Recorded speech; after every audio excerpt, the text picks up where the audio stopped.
Welcome back. Thanks for being so patient. So we're going to start off with a presentation by County Council and friends. So Peter Mauer's there as well. He's with the Planning Department. And Julie is there. She's also County Council. So that's how we're going to begin. All right, like Chair Edson indicated, this is Julie Moss-Lewis. She's Deputy County Council, and Peter Mauer, Planning Director, and I'm Megan Stedfeld, County Council. And we are here today to discuss the medical marijuana cultivation and commerce ordinance, potential ordinance, and solicit direction from the board. As you know, last April, well, even going back further, this time last year, or October, November of last year, there was an internal committee that was created with staff that consisted of a variety of departments, affected departments.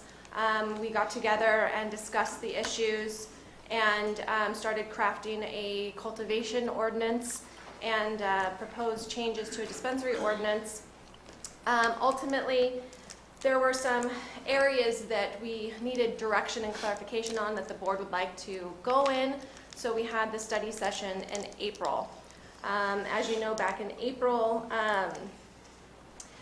the direction was to remain status quo, to see what happened at the state level, and to get additional information as far as any program that would be put into place at the state level. Since then, as you know, the state has now adopted a new comprehensive regulatory scheme. They passed, the legislature passed, and the governor signed into law 3 separate bills for a comprehensive state regulatory scheme, and it covers all aspects of commercial medical marijuana. The 3 bills include AB 243, AB 266, and Senate Bill 643. As the board knows, a couple months ago we had a representative from RCRC here to go through this, go through all 3 of the bills. All 3 of the bills are collectively referred to as the Medical Marijuana Regulation and Safety Act. So you will see in here the reference to the MMRSA, and that is the 3 bills collectively. The MMRSA will go into effect on January 1, 2016. And ultimately, it as I previously indicated, it covers cultivation, distribution, the whole gamut of commercial medical marijuana, including product testing, packaging, transport, and retail sales. Ultimately, the county still retains the ability to regulate the issue, whether it is a complete ban or a comprehensive regulatory scheme that covers any and all aspects of this. The county still has jurisdiction to be able to put a regulatory scheme in place for for Calaveras County.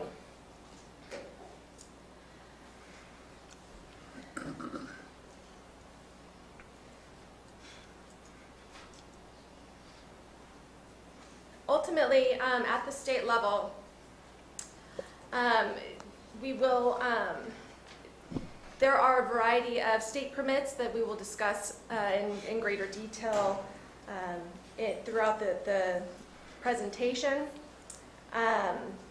One of the things that the state program allows for is for a grower to obtain a local permit to essentially give authorization that they're in compliance with all local regulatory requirements, and then they take that to the state, and the state considers that through the state process. Ultimately, the state does provide background checks. You'll see that throughout the presentation, staff hasn't made a significant amount of recommendations, but rather asking a variety of questions. And our primary recommendation is that we do mirror as much of the state program as possible for definitions. Because when you're dealing with definitions, if we have a different definition of something than is defined at the state level, that can at some point cause some complications. As I indicated, that there are a variety of categories of state licenses. Under commercial cultivation, there are multiple state permits under that, and it goes from, the cultivation categories are typically based on the size, and all of those permits will be discussed later in the presentation. Manufacturing deals with the production of cannabis products. There are two levels of state permits for manufacturing. One is using non-volatile solvents, and one that would be using volatile solvents. Distribution is ultimately from the manufacturer to the dispensary. You're dealing with, when you hear the term distribution, it is between commercial licensees. And it's from a manufacturer to a dispensary. The transportation is between commercial licensees, and then the dispensary would be the one actually dispensing any marijuana.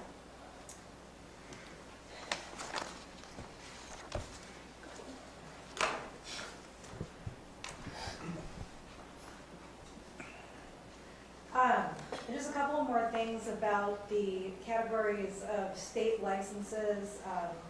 For a dispensary, the default under state law is that mobile deliveries from the dispensary to the patient are okay unless the county chooses to regulate otherwise or to ban the deliveries. And for a nursery, the default is that they can transport their own product without needing a separate state license for transport. There are two exceptions to the state license requirement. These are the categories of growers that will not be receiving a background check courtesy of the state and will not be receiving a license courtesy of the state. That is small personal grows by a patient for him or herself, up to 100 square feet of canopy area, or primary caregiver grows for qualified patients, no more than 5 qualified patients per grower, no more than 500 square foot total canopy space. Counties can, however, regulate or ban any of these activities, cultivation activities at the local level. Just the county should be aware that if we choose to allow them, it would be up to the local jurisdiction to determine whether or not there are any rules, background checks, et cetera, that apply to those people, and we would be responsible locally for enforcing those. With respect to local regulatory control, there is a lot of it. The state is not preventing the counties from developing their own land use ordinances that establish additional standards and regulations for all of the commercial cannabis activity that's also going to be regulated by the state. The counties can be stricter than the state. The state law standards provide the minimum standards that any jurisdiction is required to allow. So we can't make them looser than state standards, we can make them stricter if we want. And an example would be, and it's not just local counties, it's also other governmental entities such as regional water quality control boards that can develop their own separate standards and permitting for medical marijuana. Did you want to speak to this? One important thing that the board does need to be aware of is in the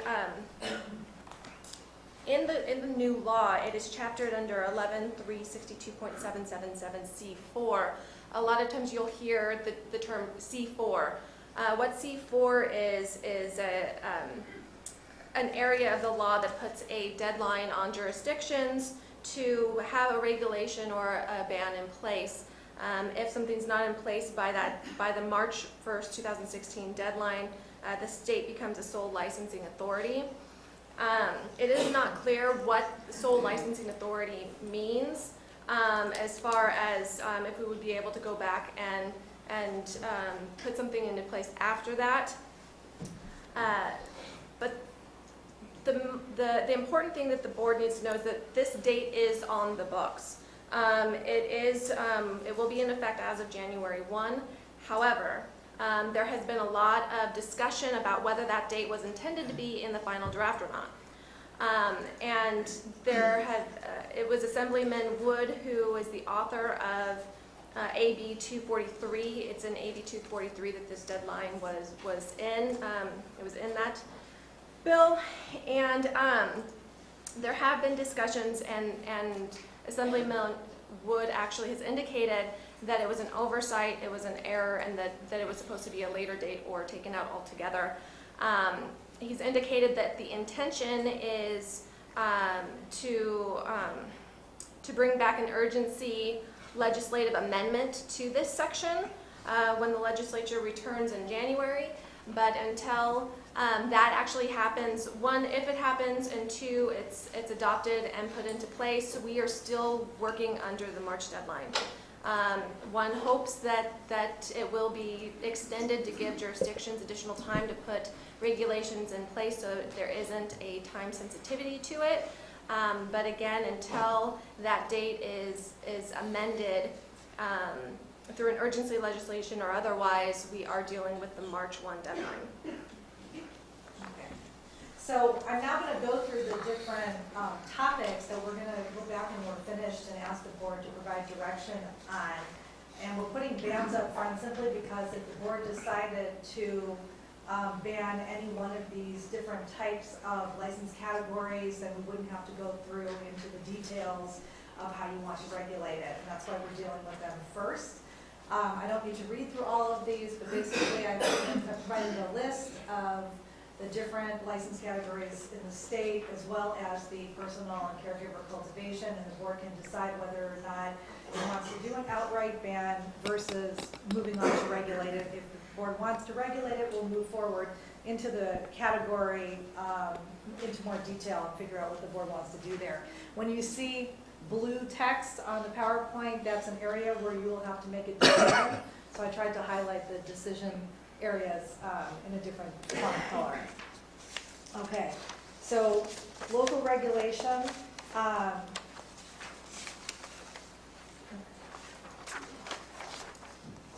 There's the way that the state has written its own legislation seems to anticipate some sort of conditional permit process. It is not required that the board implement a conditional use permit program, but basically what the state has done is stated that anybody wanting to engage in commercial cannabis activity has to first get some sort of local permission, whether it's a permit, simply a certificate, some sort of written authorization that under the local jurisdiction they'll be allowed to do their activity where they propose to do it.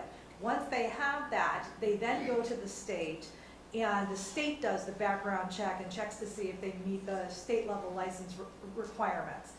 So to the extent that the county wanted to make sure that a person who's seeking a license gets through the background check and is approved by the state, the county will probably want to consider having a two-step process. One is to give some sort of conditional approval, potentially conditional permit, and Mr. Maurer can go into it a little bit more detail when we get to his section, but then to have it be basically validated after they get the state approval so that we can make sure that they've come back clean on their background checks before they actually begin their operations.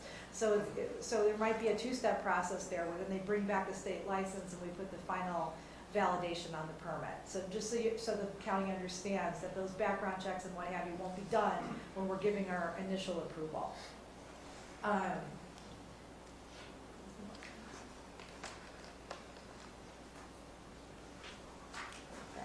And then so for each type of activity that the county wishes to allow and regulate, the board will have to decide what type of permit or other authorization it wants to require for that activity. And the planning director has provided some recommendations for what kinds of permits, for what types of activities and in what zones, and we'll get to that in a little bit. Okay.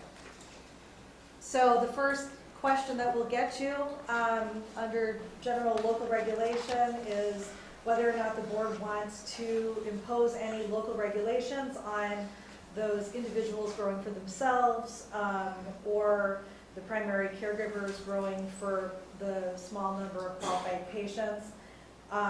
Types of potential regulation the board might want to consider would be some sort of local permit or license, local background checks, inspection, etc.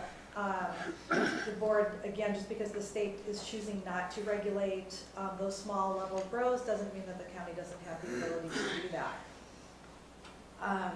Now going into cultivation.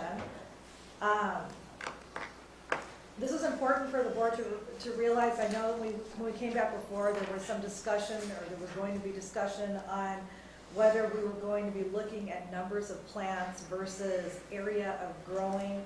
The state has chosen to categorize different cultivation licenses by using measurement of square feet of canopy area as their criterion. And because that's how they differentiate the different license categories, both for indoor and outdoor, so that our own local ordinance can reference state law, it might be easier for the board to also use square foot of total canopy area when it imposes its own regulations. It just might be easier to draft rather than trying to do something separately from what the state has done. Okay. So I've separated cultivation into indoor and outdoor because the board might have different views on how it wants to regulate those two categories. It's important to realize that the state defines outdoor as being natural light only, and a greenhouse would be considered, do I have that right? Is a greenhouse, do I have it backwards? A greenhouse would be considered outdoor. Would be outdoor, okay. And then the indoor Or could be mixed. Isn't there another classification that says greenhouse indoor, outdoor? Where There's they a use mixed outdoor light. Mixed light. Mixed okay. light category. So some locational restrictions the board might want to consider, that we'll want to go and ask about, is whether or not for indoor cultivation, the board would want it restricted to parcels where somebody could be living at, or whether the board wants to allow commercial indoor cultivation on maybe industrial lots that would not have a residence be with them or not. So those are some of the decisions we'd be asking you to make. And whether cultivation would be allowed inside a dwelling place, or does it have to be outside of the dwelling in a separate structure, etc. Okay, and so for the next slide, I'm going to turn, this was the slide that has staff recommendations for different types of indoor cultivation. It has both the indoor and outdoor. We'll only talk about indoor right now. I'll turn it over to Planning Director Peter Maurer, who's developing his recommendations about the zoning and permitting of indoor cultivation. Well, these are Planning Department suggestions of the types of zones where indoor cultivation would be permitted.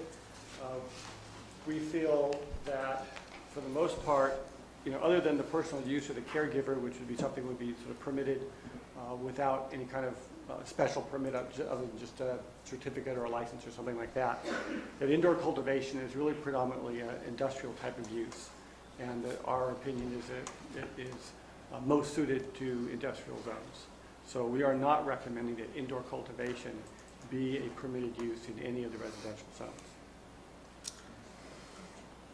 Can you define indoor? Indoor is where it is using entirely artificial light. So one example could be essentially a warehouse that is set up with hydroponics and is grown under artificial lighting conditions. But you're not referring to personal use. Not referring to personal use. Right. Or the caregiver provision allows up to 500 square feet. Okay. So one thing the board might want to look at is whether it wants to have minimum parcel sizes, maximum parcel sizes, what percentage of the lot can be cultivated, etc.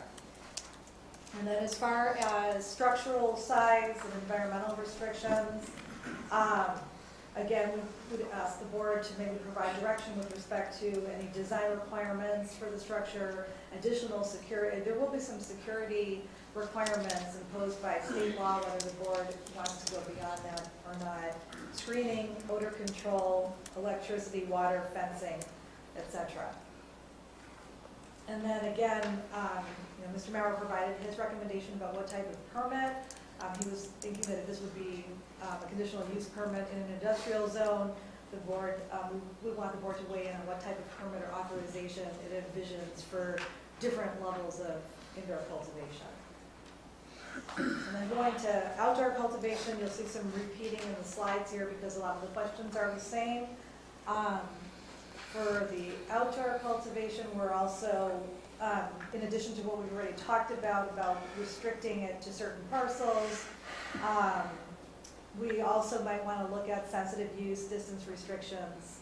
The state's default is 600 feet, and if the board wanted to impose a stronger distance restriction, it could certainly do that. Julie, is it in 266 if they say 600 feet? Or I don't remember which of the three. Is it 200 feet, 600 feet from the property line or from the grow? I think it was from the property line Typically to it the edge is. of the canopy. I think. I believe that she's correct, but I will look while she's. Okay, thank you. Okay. And I will now again turn over for zoning recommendations, turn it over to Mr. Mauer for the chart that he developed. So for outdoor cultivation, there are several different categories of size of cultivation. The specialty outdoor, which is less than 5,000 square feet. The small grow, which is between 5,001 and 10,000 square feet.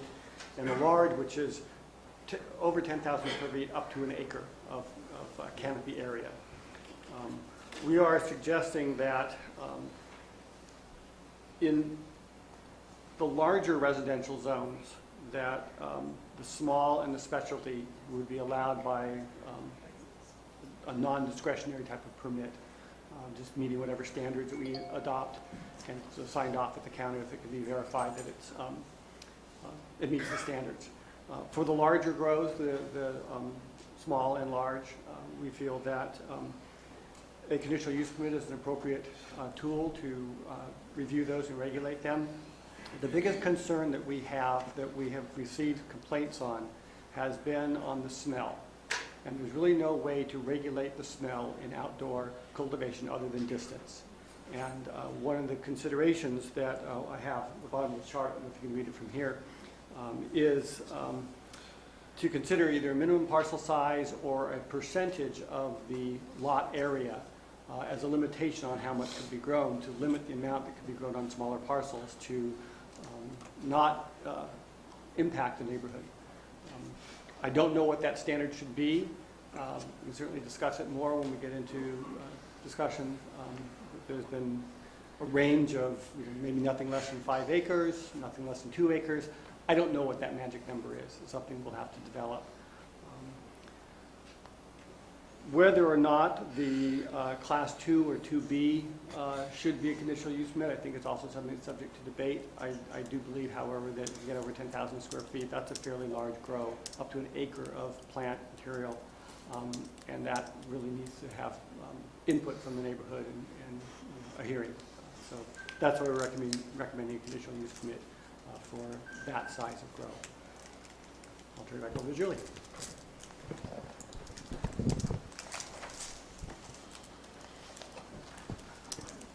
Okay, and then similarly to with indoor cultivation, we would ask the board to provide us some structure, size, environmental restrictions that they might have, if any of them go beyond what state law requires. Mr. Mauer just talked about odor control. We have, do we have water requirements, etc. And again, what type of permit or authorization would we want for commercial outdoor cultivation? And then there's another category of cultivation which isn't talked about as much, but it's nurseries. They have their own separate license that's issued by the state. By definition, under state law, cannabis nursery would only be for immature plants and clones for the purpose of replanting them. The nursery wouldn't be taking all the way to harvesting of the medical cannabis. The state license for a nursery will allow for transport of the plants, although the county does have the right to restrict this if it wants to. And a local permit will be required. And so one of the questions will be, does the county want to allow cannabis nurseries? And if so, where does the county want to allow them? And when I get through all the different license categories, again, Mr. Maurer has some recommendations for these other state license activities other than just the commercial cultivation. As I mentioned before, the state default is that mobile deliveries will be allowed unless a county expressly bans them. It's important to distinguish that deliveries are different than transport under state law. A transport license, as Ms. Denfeld was saying, a transport license only covers the larger amounts of marijuana that presumably would be transferred between cultivator or manufacturer and a distributor and a dispensary. The deliveries are from the dispensary to the final end user of the product. So again, a county can choose to allow these or not. The county does have the ability to tax each delivery that occurs under Business and Profession Code. So before the county decides whether or not to ban it, it should just be aware that there is a special type of tax that the county is allowed to impose on delivery if it wants to.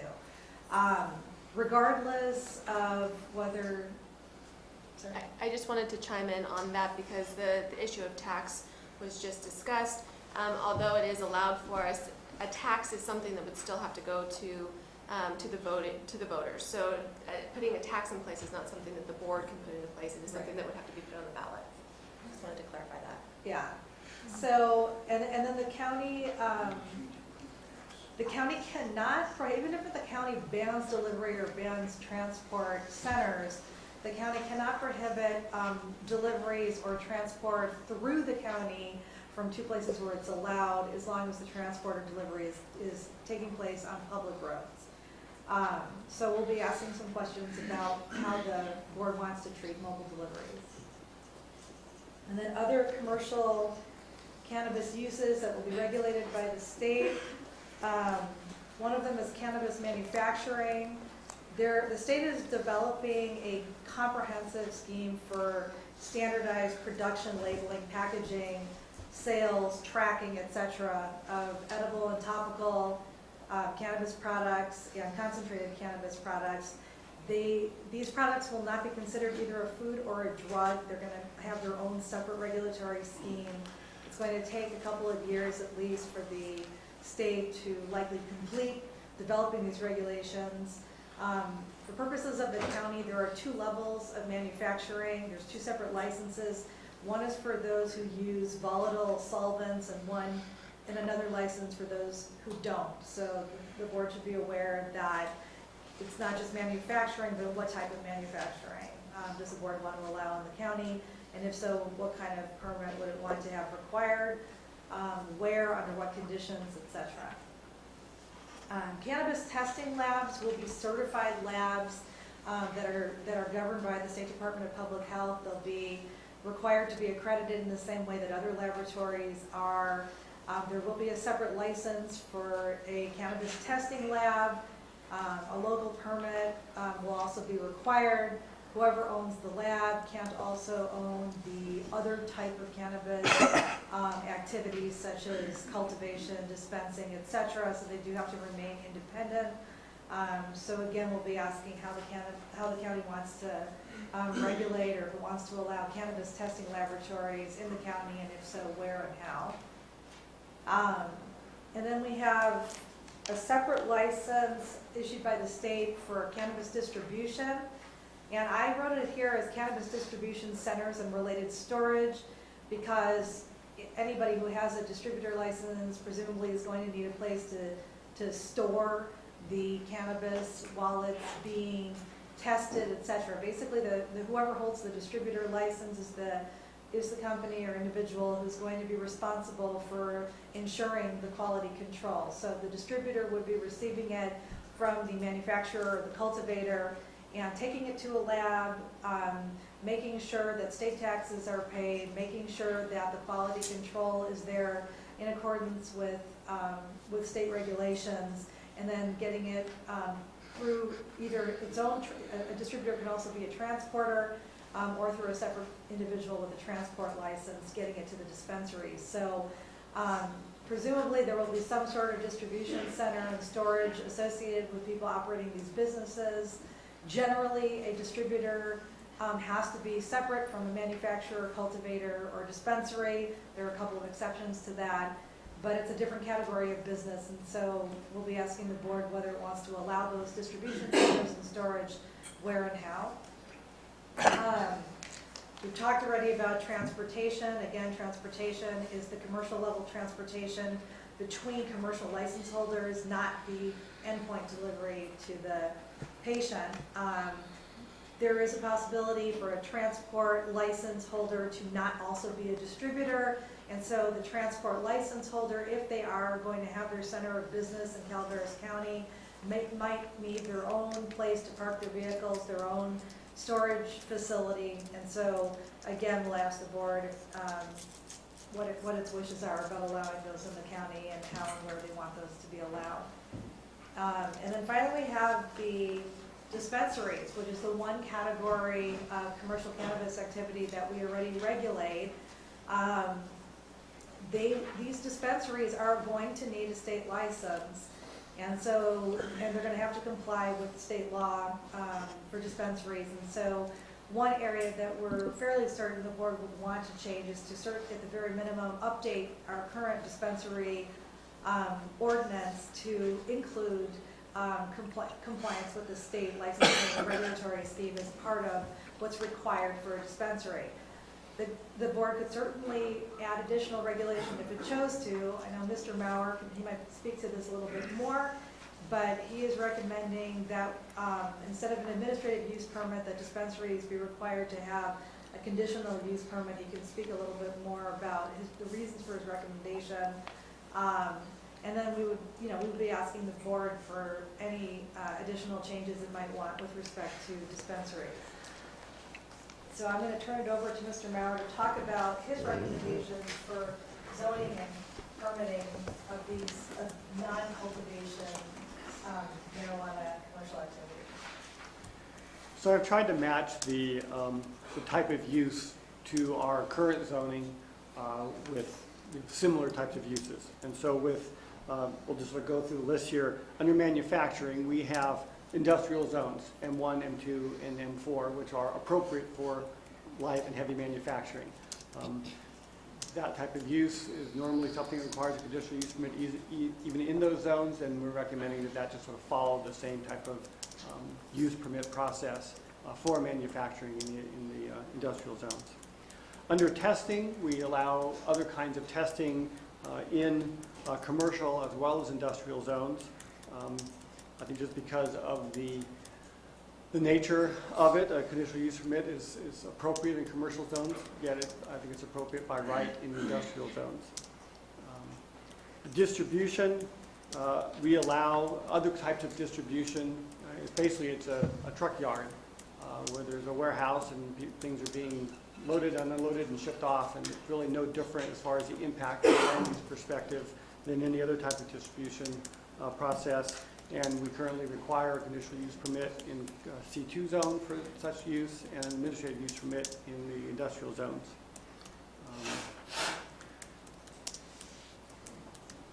I guess similarly with the transportation center, that's going to be the place where the trucks are parked overnight, and it's basically just a trucking yard. Again, a use permit in the C2 zone is appropriate, permitted by right in the industrial zones. The dispensaries, we're taking a little different tack in the way we currently have it regulated. Presently, I have the approving authority as an administrative use permit for those permits. Every single one that we have approved has been appealed, and there's no sense in going through the extra step. We might as well just make it a conditional use permit and go straight to the Planning Commission. Also, I'm recommending that we expand the types of zones that those are allowed to be considered in under a CUP. Right now, it's only permitted in the professional office zone. As you've heard, there have been several zone changes, essentially spot zoning, to allow for dispensary. Those so far have been, for the most part, denied, except for one in Arnold, because a variety of reasons, but there was some concern about the spot zoning. I think there are other areas in the county that may be more suited than the CP zone for dispensaries, and if regulated properly under the CUP, dispensaries could be considered elsewhere. So we're recommending that dispensaries could be allowed by CUP in each of the commercial zones as well as the M4, which is our business park zone. But we could just decide to grandfather in the ones that have been permitted by us and not allow any more additional dispensaries, correct? You could do that, yes.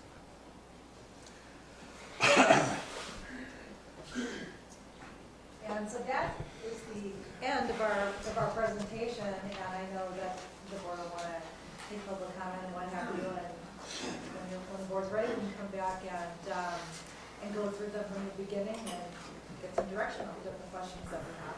Before we move on to public comment, I did want to let the board know that I did find in the new law that addresses the 600-foot radius from a school.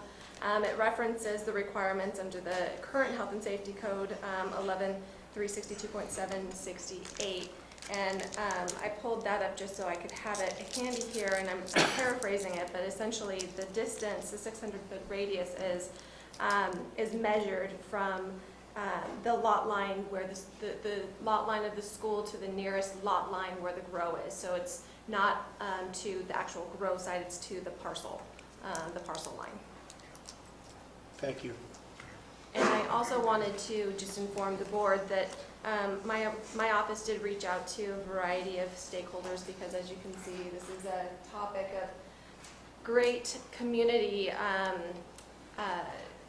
interest. And so my office did reach out to a few stakeholders in the community to get some input. It was clear through the meetings that I had with the limited stakeholders that I was able to communicate with that there is a wide range of opinion on the topic.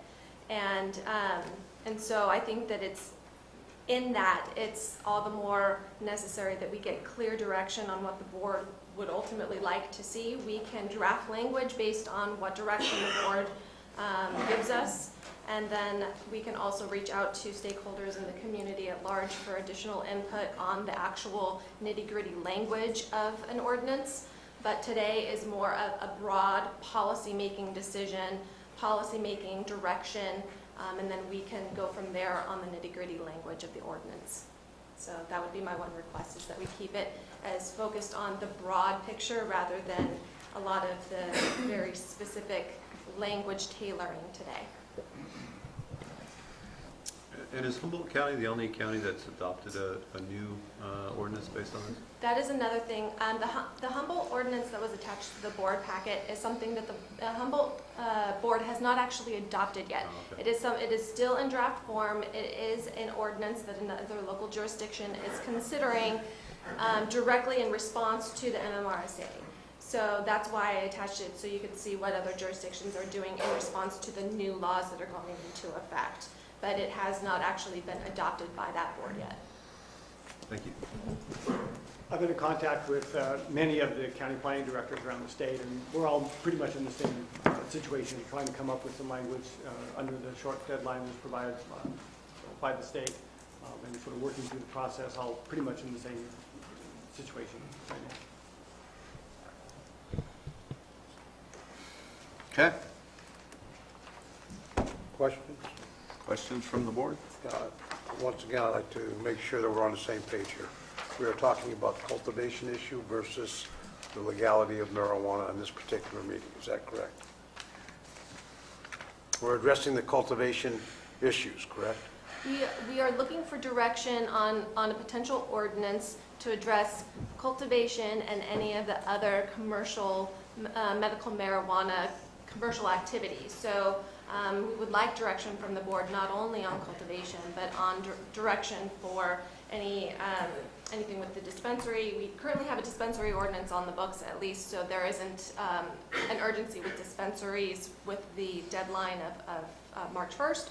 But for all of the other areas of commercial medical marijuana, cannabis, the industry as a whole, we would like direction so we know how to craft an ordinance to deal with not only cultivation but the transportation, the manufacturing, the testing, all of the different areas that would be allowed a state permit through the state program. We would like to know how you would like to handle it at the local level. Okay, thank you, Council. Any other comments? Not right now. All right, so public comments, and here's going to be the rules, okay? So there's a lot of you going to speak. Try to listen to the person ahead of you so you don't have to repeat it, or we'll be here till midnight. And I'm going to ask that that you don't tag team. So I'll be, if you're wanting to circumvent the system here, I'll actually shut you down, okay?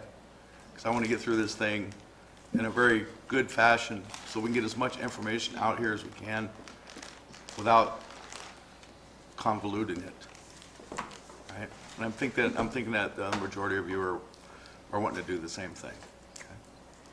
So,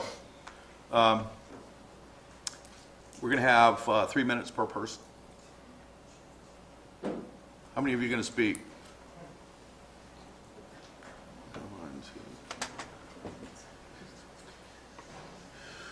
2. Okay, that's quite a few, huh? All right, so, 3 minutes. Please make your, I'm not going to accept people getting up twice. It's one time, okay?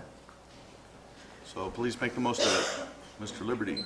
The question has been asked if there's any way that we can pipe sound out into the hallway. We've got a lot of people out there that can't hear. I was just approached. I don't know if it's possible, but there's just a lot of folks out there that can't hear. I thought I'd Are the mention it. speakers out there? No, no, no. They don't work. Normally we bring in the speakers. And we have the chambers.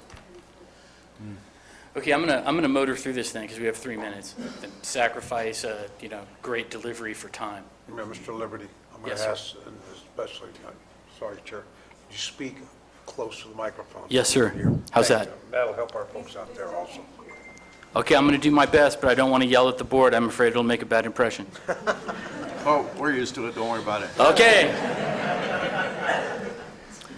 Many people have the impression that cultivation in Calaveras is a recent development that started within the last 4 or 5 years and has quickly spiraled out of control. The truth is that county government has been supportive of cultivation to a degree that has been unrivaled in this state.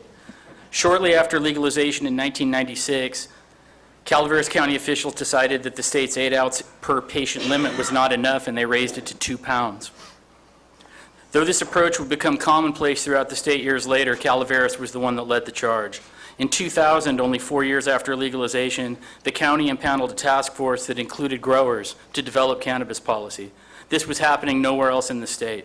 Again, the county was sending a clear message to the public that they supported cultivation. Then in 2005, the board wrote a code approving cannabis dispensaries at a time when none existed. The significance of this decision cannot be overemphasized. Codes in other counties were crafted in response to rogue dispensaries springing up. When our county approved dispensaries before we even had one, it was the strongest message yet that Calaveras was a leading force in cannabis support. Then in 2010, the public elected a sheriff who openly supported cannabis during his campaign, setting us apart yet again. Gary Kuntz may well be the first sheriff in the history of the United States that got elected on a soft-on-pot platform. Also by 2010, the county regulations governing cannabis had become outdated, and since then there have been a series of board meetings, including this one, trying to remedy that. A ban on outdoor cultivation has been considered at every single one of those meetings. The outcome has been the same at every one. The board has decided to listen to the stakeholders and continue to observe and honor state law in regards to cannabis. Here's why this narrative is so important. First, both the board and the public need to understand that this is not a moment that we have arrived at by accident. It's not something we woke up in the middle of. There is a reason why there are more than 1,000 cannabis cultivators just in my district. It is because they have been working in tandem with county officials for 20 years and have been given unprecedented county support. The growth of the industry has been steady. However, there's a perception that cultivation has increased exponentially in the last 4 to 5 years and that this has brought in a bad element. Has there been an influx? Yes, there has, but think about it. A cultivator is legally farming in a county that suddenly bans cultivation. Their response is to move to a place where they can continue to farm without breaking the law. Does that sound like criminal behavior? or a criminal mindset to you.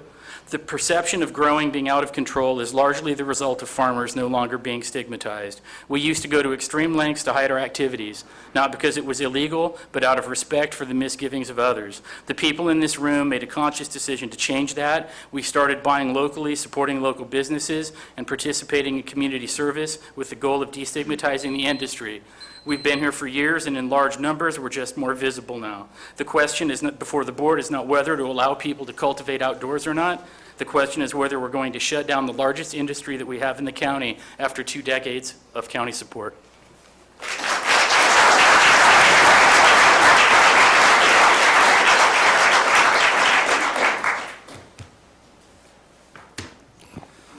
Hello, my name is Kaz Tomaszewski. I'm the Executive Director of the Calaveras Cannabis Alliance and a resident of Moke Hill.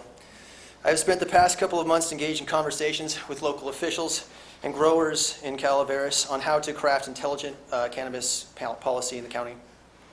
When I began this process, I assumed that our primary hurdle, would be one of anti-cannabis sentiment. I was wrong. After tens of these conversations, I now believe that the main barrier we face is a lack of knowledge. In conversations with county officials about the cannabis industry in Calaveras, I have heard many concerning estimates.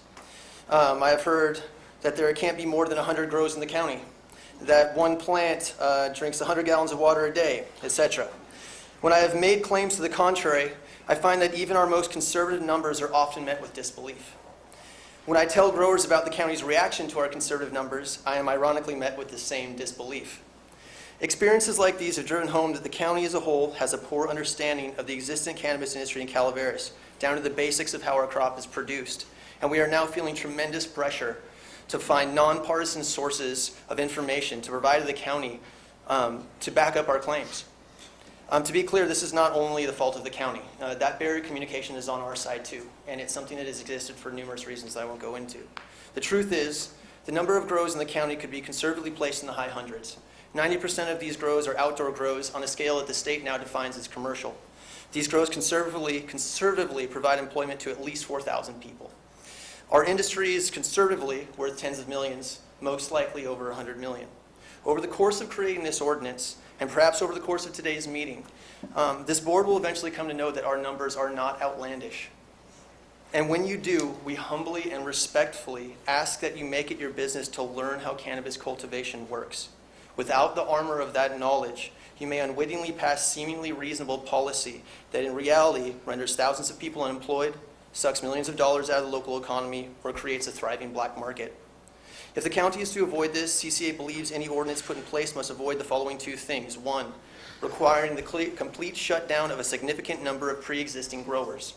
2, rendering local growers unable to make a living by imposing policies that are fiscally or practically prohibitive. The biggest risks in regards to these points are any policies which eliminate outdoor growing, impose prohibitive costs, or limit our production relative to other counties, rendering us non-competitive in the state market. 30 seconds. To do so would force growers into a dangerous decision, either leave the county or join the black market. I ask you to picture for a minute what a few thousand libertarian-leaning Calaveras ranchers would do faced with the same decision. I ask you to consider how they would feel knowing that the officials who had implemented a comprehensive ordinance on legal ranching, or most of them, had never been to a legal ranch. Considering the rift of knowledge that exists between the growers of this county and our government, we believe strongly that any ordinance which tackles these issues intelligently could not possibly come together by the state deadline of March 1st. We therefore ask that you put in place an urgency ordinance consisting of the bare minimum of language that will protect both the legal powers of the county and the livelihood of our growers. And we also beg you to commit to a more rigorous process of research into our trade and our community. We are not a nuisance minority to be dealt with. We are constituents numbering the thousands, deserving of representation. We are becoming, as we organize, one of the biggest voting blocs in the county. And we'd very much like to get to know you. Please come out and get to know us. Thank you.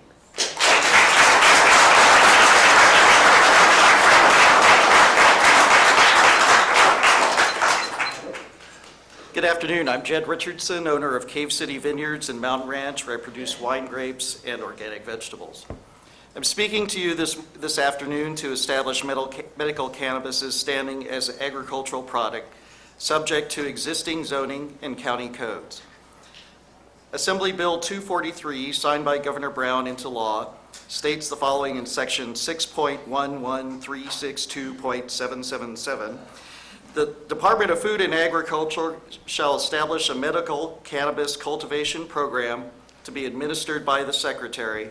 For purposes of this section and Chapter 3.5 of the Business and Professions Code, medical cannabis is an agricultural product.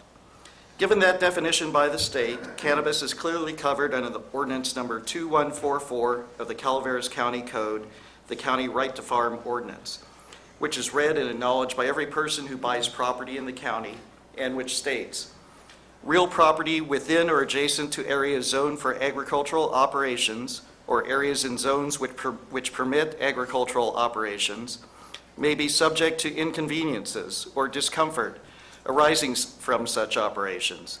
Calaveras County has determined that the use of real property for agricultural operations is a high priority and a proper and necessary use.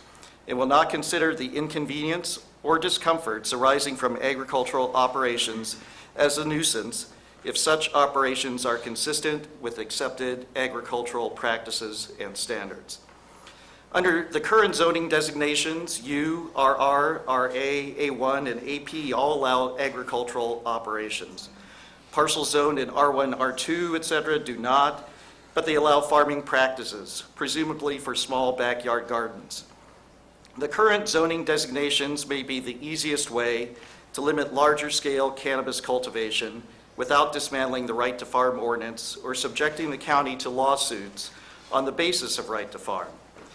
County Council and Planning Department have generally followed this strategy in their proposal, although there may be some modifications required in the details, specifically those that require conditional use permits for agriculture in areas in zonings that already allow cannabis cultivation, areas that already allow agriculture. 30 seconds. Accepted agricultural practices and standards for cannabis cultivation are much the same as for any other type of agriculture. As an organic vegetable farmer, I start seeds indoors under artificial light and transfer the seedlings to a high tunnel greenhouse or outdoors as weather conditions permit. I apply pesticides and nutrients as needed, both to the soil and vegetation throughout the growing season. As a wine grape grower, I often have to generate new vines by vegetatively propagating or cloning existing ones. When it's harvest season for the white grapes, I employ large crews to pick them when all the grapes are at their peak and to avoid bad weather. These are all practices very similar to cannabis cultivation and should be allowed. We, the members of the greater agricultural community, hope that through the comments of the speakers here today, we can form an intelligent and enforceable framework for cannabis cultivation, which follows the guidelines of sustainable agriculture and economic viability. Thank you.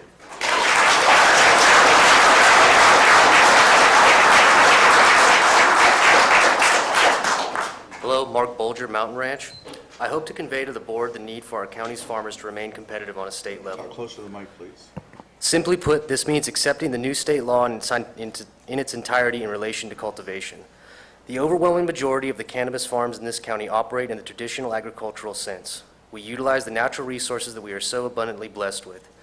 These primary resources being open space, an extremely hospitable climate, and the profuse sunshine we receive throughout the majority of the year. An attempt to prohibit the outside cultivation of this crop would not only leave our farmers at a severe economic disadvantage, but would flagrantly disregard the right to farm that any property zoned for agricultural activity is guaranteed in this county. Speaking as a farmer that has been cultivating this crop for 10 years and has grown indoors, outside with artificial lighting, and outdoors under full sun, outdoor cultivation is by far the most sensible business model, has the smallest impact on the environment, and provides the greatest opportunity for the multitude of small farms in our county. That being said, cultivation indoors and within greenhouses are an important part of any farming operation and should continue to be allowed within the guidelines set forth by the state. But they have not and will not be the venue in which this local industry flourishes. I commend County Council on their presentation, but there are several sections that would put cannabis farmers at a severe disadvantage. The largest issue being the requirement for a conditional use permit for any operation over 5,000 square feet. Although I believe the referenced Humboldt ordinance to be sufficient in most areas, the proposal of a conditional use permit was heavily criticized by both industry professionals as well as their Board of Supervisors. As of December 21st, 2015, the Calaveras Planning Department has informed me that no other cultivator within the county is required to apply for a conditional use permit in regards to the development of their property to plant a crop. Wine grape and walnut growers that I've spoken with confirm this statement in regards to their operations. Although I firmly believe that a permit or licensure fee is necessary at a county level, this is far from the proper channel to collect funding for a comprehensive regulatory program. The Central Valley Water Quality Control Board has already instituted a state-mandated program that will address the environmental impact concerns that this permit would hope to mitigate, and every parcel zone for any agricultural use can already accommodate this activity. I completely agree with County Council on their recommendation to institute an ordinance, however skeletal, with the hope that the county can formulate some form of status to determine good standing for farms already in compliance with state law. The state requires that all cannabis operations, farms or otherwise, be in good standing with local authorities to be eligible for priority consideration of state-granted permits. I believe the county could easily achieve this through a notice of intent form such as provided by the Water Quality Control Board, requiring the least amount of time possible by county employees and ensuring that local farms are not left behind at the state level. The positive economic impact that this industry has provided for the county is unparalleled by any other commodity. With sensible regulation, this industry will continue to be the backbone of the Calaveras economy for generations to come. Thank you.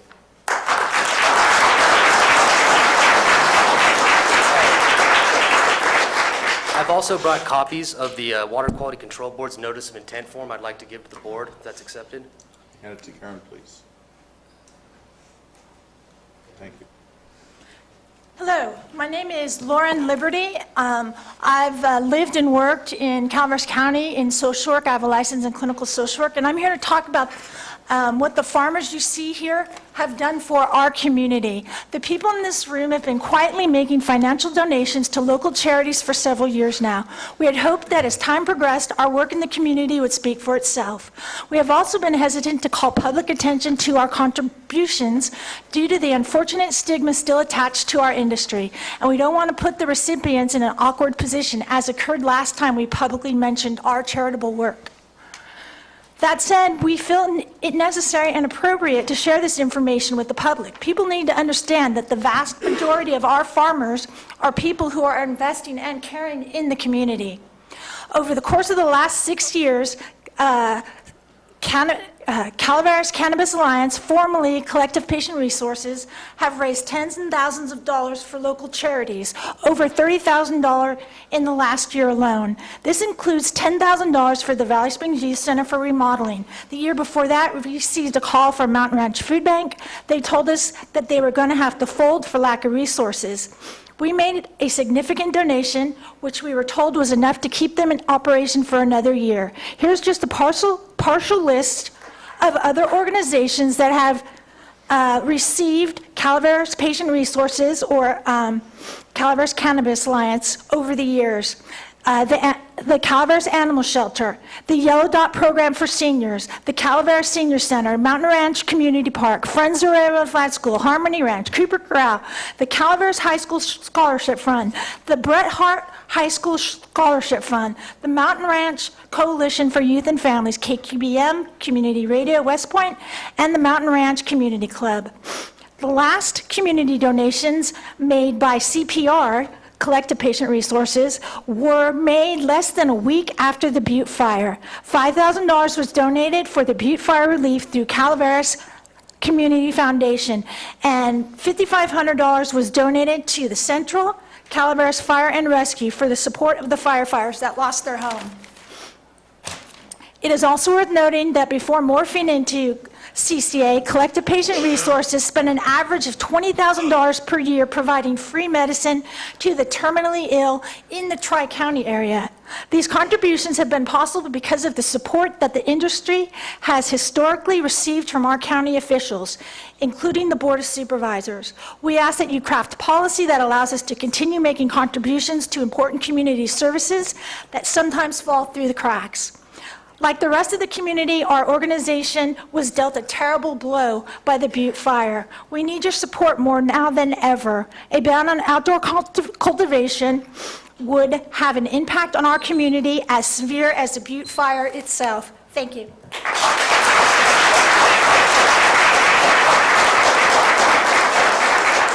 Good afternoon. It's my first time addressing the board. My name is Elias Segozi. I'm the president of For the Patients Incorporated, a local patient advocacy organization. I'm also a property owner in Amador County and here in Calaveras, state director for Florida's medical marijuana campaign, and a longtime patient advocate through the work with the National Epilepsy Foundation. If you guys would go around the state and talk to local dispensary owners and otherwise about Calaveras County, you'd start to realize the amount of product that's coming out of this county. You have to understand, just like any other product, that the cultivation of this crop is the beginning point to a distribution chain that ends with patients receiving medicine. If you cut the cultivation at the source, you can cut the end result, being that patients can go without medicine, a situation that we desperately need to avoid. Working in advocacy, I've met a lot of people. One very important woman named Renee Petro, whose son, Bruno, has Dravet syndrome, an extreme form of childhood intractable epilepsy, causing him to have hundreds of seizures a day. We've all heard stories of these kind of patients who've migrated to this state to seek treatment and seen dramatic improvements in their quality of life due to orally ingested high CBD cannabis oils. It's important as policymakers that when we consider the impact on industry and commerce for this regulation, that we also consider the impact to patients and end users. They're equally or almost more important than the business owners here. We must be cautious not to overreact to negative incidents. Everybody on that side and this side of the podium have legitimate concerns about the recent violence in this county. It's very easy to relate the recent incidents of violence to the presence of a cannabis farm at the property. And it's almost logical to come to the conclusion that it was the cannabis farm that drew the violence. If you dig a little bit deeper, though, and you look at the science of prohibition, you see that states with functional regulatory systems, like Colorado, have actually decreased incidents of violence and criminal activity. Assembly Bill 266 and its companions clearly state that cannabis retail storage, cultivation, or manufacturing facilities must meet security guidelines. Any law enforcement officer in this building can attest to the fact that criminals prey on easy targets.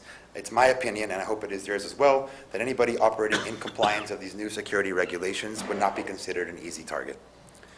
I think we're also wise enough to realize that we cannot stop anybody from doing what they want to do on their own property. The more we try to prohibit an activity, the more it seems to thrive. Under our current model, law enforcement and other authorities do not have the manpower and resources to track down and identify every cannabis cultivator or industry participant in this county and make a determination if they're operating in compliance or not. These authorities should be excited, not afraid, of the upcoming regulation changes to this industry. The tax structure outlined in Assembly Bill 266 and its companion bills create the opportunity for local agencies, both regulatory and law enforcement, to dramatically increase their resources that will allow them to maintain better control over cannabis cultivators. I want to bring to light a case study of Colorado, a small town called Log Lane Village that was in danger of defaulting on mortgages for 4 water towers that provide fresh water to their residents. They were considering, much like you are here today, implementing regulation that went above and beyond the State Amendment 64 in the form of an outdoor cultivation ban. They ultimately decided not to implement a ban and the state regulatory system to regulate their municipality instead. The results were astounding.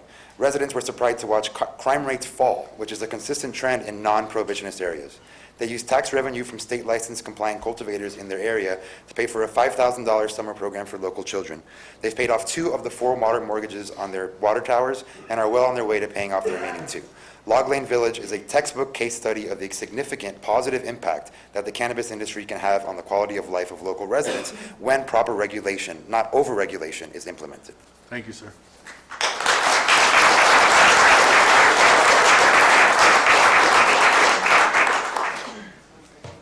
Doug Josie, I'm from Mountain Ranch. I was asked to come in and say a few words about the neighbors that we've developed the last several years around Mountain Ranch.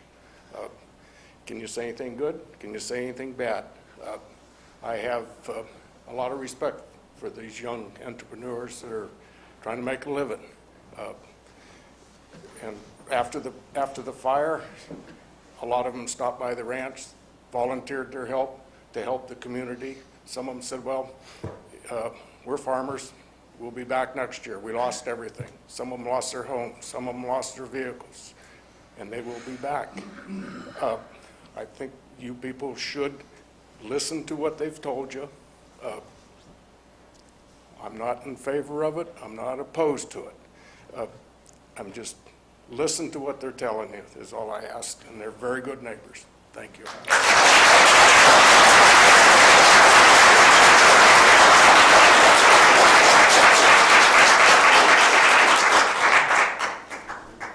Members of the board, Mr. Chairman, Thank you for the opportunity to speak here today. My name is Matt Clark. I'm a licensed California attorney, and I've had the honor of working with many of the people in this county, helping them comply with state law on this issue. I'm here to report on my experience, which is that the support from this community in favor of regulation has been overwhelming. This is a group of people who have reason to be suspicious of regulation. They have seen friends and colleagues who have attempted to step out into the light of day, only to find that no good deed goes unpunished. Still, they welcome government interaction because they think that MRSA signals a new day. I think this county should support them and treat them fairly with taxation and regulation like any other business. I'm here to report that this is a group of people who are more than just interested in regulation. They are excited.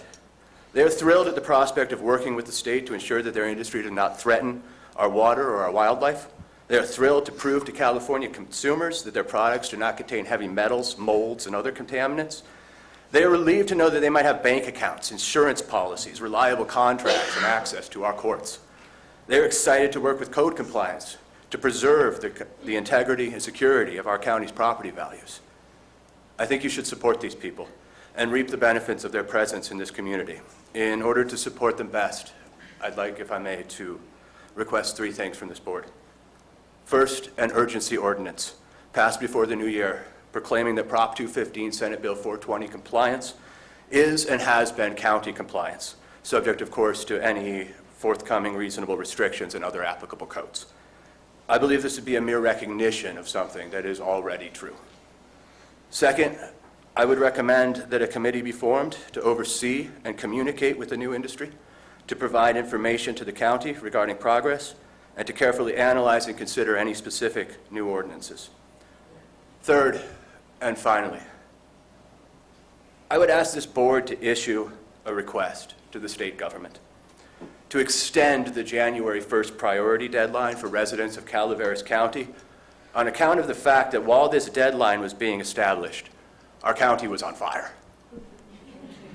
I think that these 3 actions would greatly promote the smooth transition to a regulated industry for the benefit of everyone in the county. Thank you so much for your time.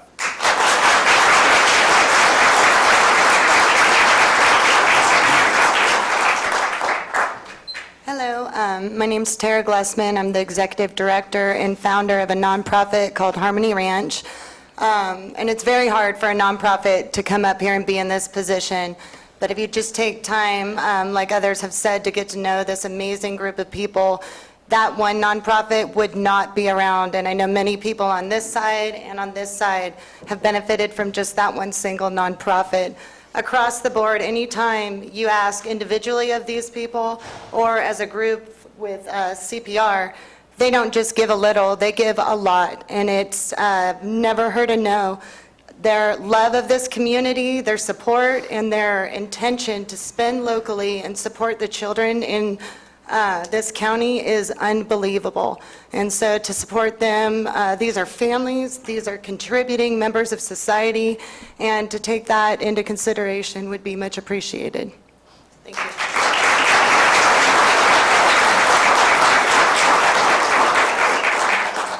I'm Craig Borden from Mountain Ranch, and I want to cross over a little bit from the Butte fire issue to the cannabis. I lead a group in Mountain Ranch and volunteer my time for those people that have been affected by the fire, most notably the insurance issues and issues regarding PG&E. That group has grown over the last couple months, and we've been successful in getting into the executive committee of PG&E, and most recently speaking with their lead counsel. And with this effort, we've had a number of a good percentage of our group are cultivators.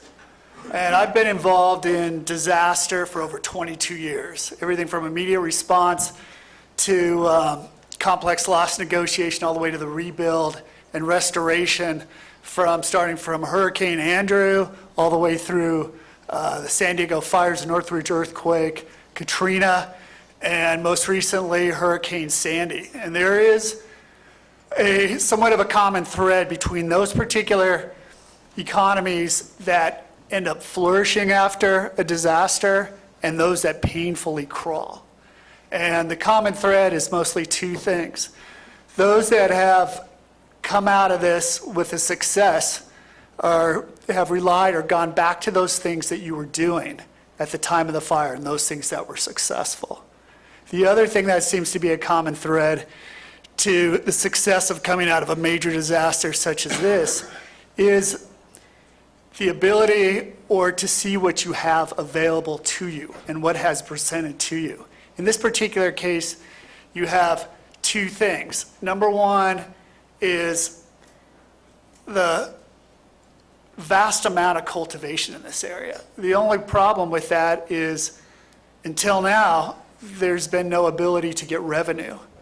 And the other aspect of that in the rebuild effort, and what's really kind of been literally dropped on the doorstep of the county, is this AB 266.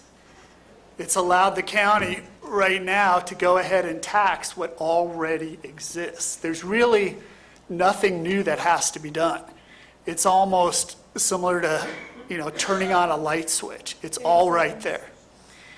And I would like to just close in saying that the AB 266 is so unique in the way it was drafted and almost built for Calaveras that what it's gone, if you read some of the aspects of the grandfathering before January 1st of 2016, what it is really saying in that is you don't need to go further out. You don't need to create any other issues. You can deal exactly what you have right now. So I envy all of you. You're on the doorstep of history and possible legacy, and all I request is through your leadership and motivation is to really look at the ability to rebuild with what you have and to rebuild with what has been given to you. Thanks.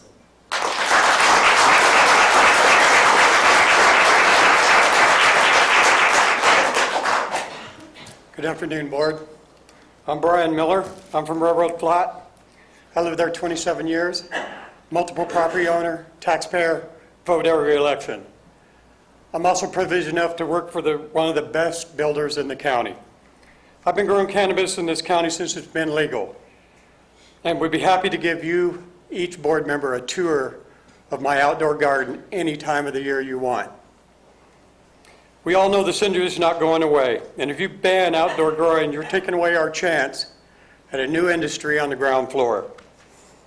I heard somebody say how many growers are in this county. I personally know at least 50. I've got 6 people with me today that know at least 10. I believe once you start receiving fees on outdoor gardens, you'll be surprised how many growers are in this county. So please allow us citizens of Calaveras County to be a part of a new industry to help our county grow and prosper. Thank you. God bless and Merry Christmas.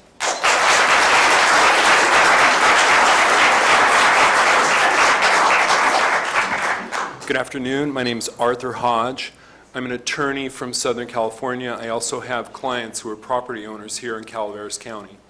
I've been having some recent discussions with Matthew Clark, a local attorney who just spoke, and I want to echo his comments that he made at the end. I also want to thank County Council and staff for the work they've done in making the presentation.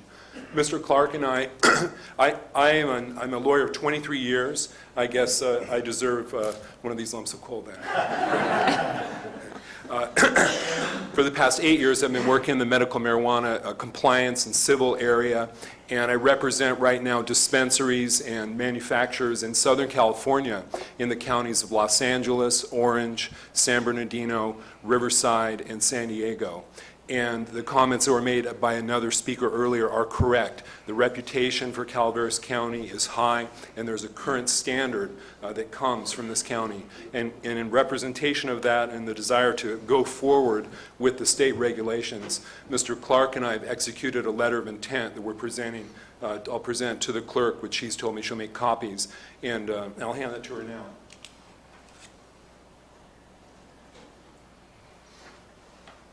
what we intend to do is to formalize the relationships as state regulations go forward.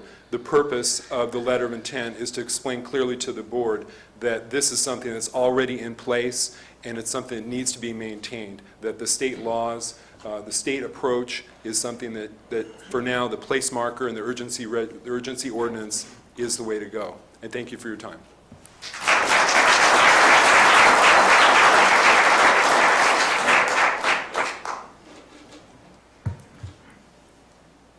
Good afternoon. My name is Reed Larson. I'm a property owner, registered voter, and outdoor cannabis cultivator in Calaveras County. We're gathered here today not to debate the tenets of marijuana, or medical marijuana, but to discuss the regulation of an agricultural product.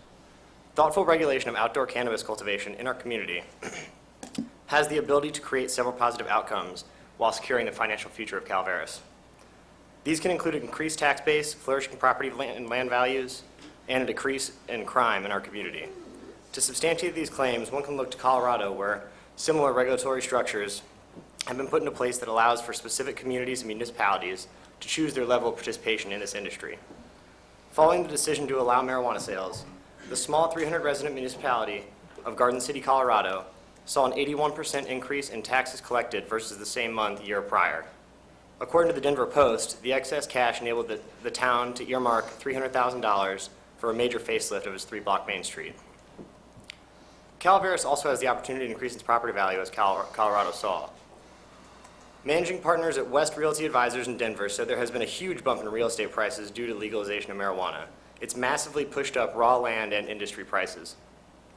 Calaveras County realtors will attest to this same phenomenon, especially in District 2, where outdoor cannabis cultivation brings in conservatively tens of millions of dollars a year.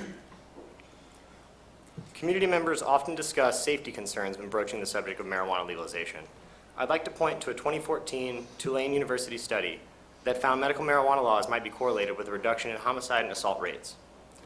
The researchers concluded, these findings run counter to arguments suggesting the legalization of marijuana for medicinal purposes poses a danger to public health in terms of exposure to violent crime and property crime. According to the Drug Policy Alliance, the city of Denver saw a 9.5% decrease in burglaries, 8.9% decrease in property crime, and 2.5% decrease in violent crime. That's in the first 11 months following 2014 marijuana implementation. All these findings highlight thoughtful regulation as a positive force in our community. And as outdoor cannabis cultivation is already a substantial part of this county, I urge the board to draft a bare bones ordinance reflecting the direction the state has already given us. When the government does nothing and does not regulate a valuable commodity, black markets spring up. And it's these black markets that bring crime and environmental damage. So please, for the economy, for our safety, for the environment and our future, protect our right to farm. Thank you.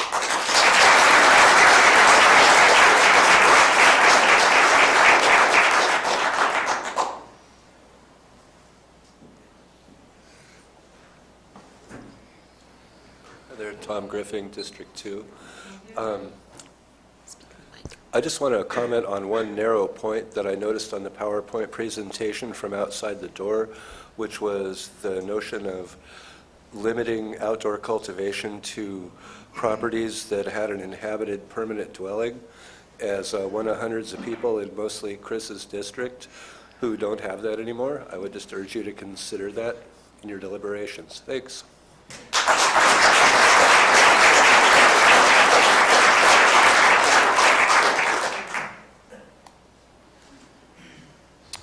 Hello, my name's Dustin Peterson. I'm a resident of Calaveras County. I actually live out on one of those roads that they're about to close due to the weather. I'm a second-generation cannabis farmer and was raised here in the Tri-County area. I was taught by my father, who's a veteran. He's a senior citizen now and a cancer patient. He would be here today, but he's still recovering from his personal harrowing experience in the Butte fire. He was at my house during the entire burn. He's still recovering from that. Together, my family, my father and I are 3 generations that live, travel, eat, and shop in the Tri-County area. We also school all 3 of our children here. We all lost everything to the fire, of course. We moved here from Tuolumne because we were drawn to the tight-knit community of rural Calaveras County. We recognized how people worked together to make the county with very little money still remain a great place to live and raise a family. In my opinion, this was largely due to the way in which the Board of Supervisors, the Sheriff's Department, and the community have worked together over the past several years. I ask you today on behalf of my family of 5 and my father, Jim Peterson, to continue down a path that maximizes the ability of this county to survive and thrive. The cannabis industry needs to continue to be supported in our county, or other counties will take the opportunity that we don't.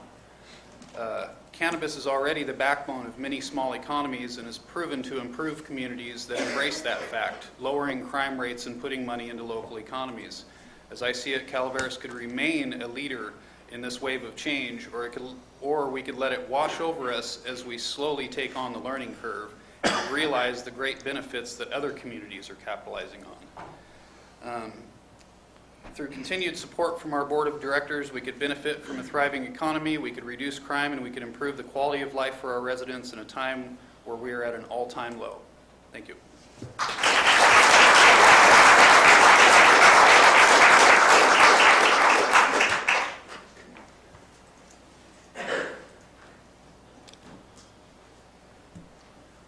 Donald Lyons, marijuana cultivator here, registered voter. I know it's a sensitive issue. It seems pretty simple to me in the wording the state provided, sole licensure. That's all we want to avoid. Doesn't matter what we adopt. You guys are the ones that can write it. We all like the state's ideas. Seems like we just have to word it in a way that keeps us in control of this. So in case we decide to change it, we can change it. Prop 215 can't be changed except for voters. We can do the same thing here. Everyone in your community wants this. There's no reason to ban it.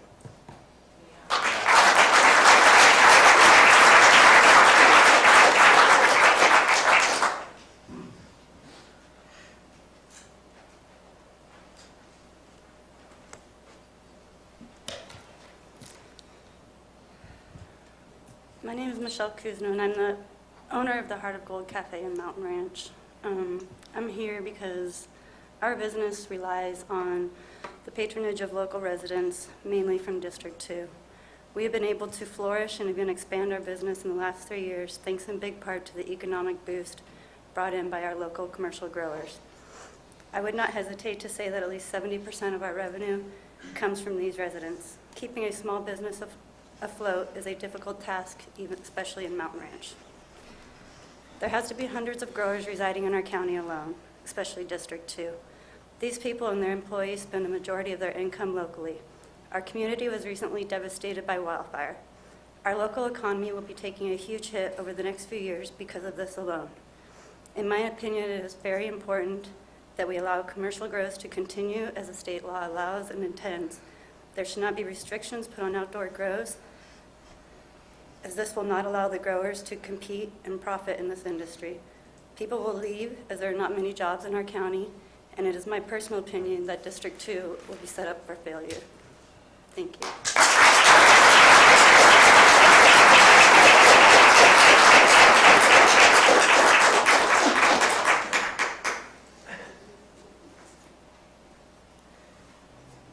Hello, Jeremy Carlson from Little Trees. I just wanted to touch on something that was mentioned briefly in the presentation, and that is my dispensary is currently the only cannabis activity that you can get a permit or a business license for in this county. Because I get a permit from the county, I can get the business license, I can get the seller's permit, I can get the tax IDs. My employees are all on payrolls. They pay their income tax. We pay our sales tax. They're able to build credit. They have verifiable income. And because of all that stuff, we feel like part of the community. We're running a business above the ground, or above the board. Everybody knows us in town, and it just feels good.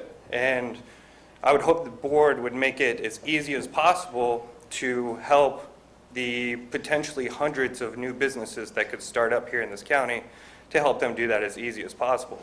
Because then they'll have their own employees and they'll pay their own fair share of taxes, and it will be better for the county as a whole. And that's it.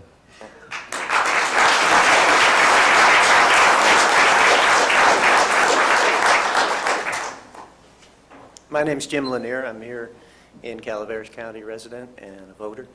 And I just wanted to bring up one thing that hasn't been pointed out too much. I have chronic pain, and so I was able to grow 6 plants this year. That'll get me through till next year. And this is real important for me personally and probably a lot of other people. So that's one of the things that I believe that you're going to be deciding whether or not that will continue. I'd like to urge you to continue it. Also, for the young people in this county, very big job source. And I think it's in everybody's interest to continue that as well. Thank you.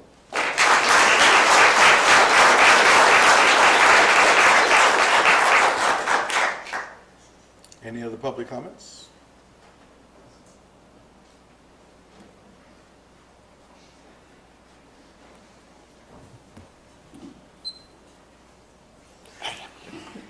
We're new to the county. We are part of the influx that Tom was talking about, which some people appreciate, some people don't.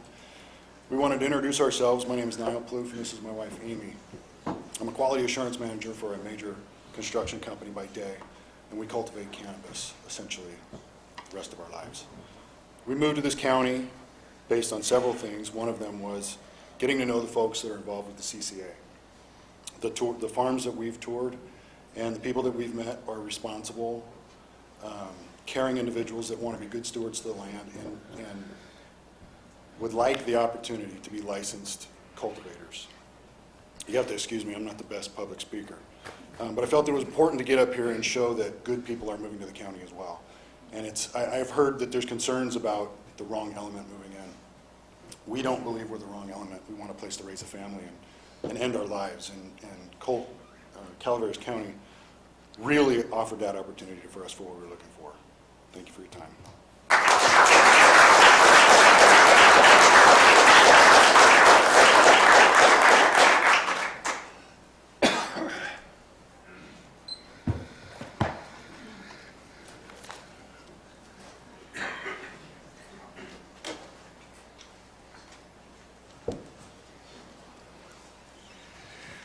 Good afternoon, Commission or Supervisors, let me put it that way. My name is Bill McManus. I'm with Calaveras Project and also with CALM, state organization, Citizens Against Legalizing Marijuana. I just want to, in 3 minutes, it's really so hard to get through some of the more important points that we need to touch on. Some of these conversations should have been had months ago. AB 266 is now 3 months old, and this is the first serious discussion we've had about it. Now we find ourselves in a position where we're backed up against the C4 deadline, which, as I understand and was explained by RCRC, the ordinance has to be passed probably by January 29th so that it can sit for its required 30 days before it becomes operative in time for March 1st. So that is the way I read it, and that's the way RCRC reported it. I just want to say that this is really nothing to do with medical marijuana or recreational marijuana or anything else. AB 266 is full-blown commercialization, industrial scale growing of marijuana with little regard to where it ends up or who's getting it. They do keep track of it, and the state will assess fees. Unfortunately, the county has not been afforded that same opportunity. We keep hearing about how much money is involved and how much money the county can make, and we can buy statues and all sorts of stuff with it. In order for the county to raise money, first of all, fees are based upon the actual cost of providing the service. So that's a nonprofit service, and that's zero. If you want to actually increase fees or increase your revenue stream, you would have to, according to, let's see, it's actually Title 11, 19348, subsection 4B, which states, a tax imposed pursuant to this section shall be subject to applicable voter approval requirements imposed by law. That means the state gets to assign fees based on a simple majority in the legislature. If the county wants to assess taxes, you will have to put it on a ballot and receive 66% plus 1 in order to have that tax measure become valid. So as you're struggling along with this, and I say, I'm sorry that the time is short, You've got 17 license types that you have to deal with. All of them are going to require ordinances. You've got a deficient substandard dispensary ordinance, 2830, which everyone agrees needs to be written. And as we see now, what the state did to a lot of places, a lot of jurisdictions, is put them under the gun. Right now, there is a stampede throughout the state of cities and counties trying to get a ban in place to avoid being thrown into the 266 scheme without being ready for it. We don't have the law enforcement, we don't have county staff, we don't have anything we need to deal with this. And if you try to squeeze substandard ordinances through, it is going to be a target-rich environment for attorneys down the line to start filing lawsuits. There will be lawsuits. If you ban marijuana in Calaveras County, you will be sued, I can guarantee it. What would you rather do? Face a multitude of lawsuits that you don't know the outcome to, or face one lawsuit that you already know the outcome to? And that's the fact that the county has complete control over its land use within its jurisdiction. It is black leather law. The state Supreme Court has upheld it I don't know how many times. It won't even make it out of Superior Court now. So, Thank you, Bill. Oh, thank you. Merry Christmas.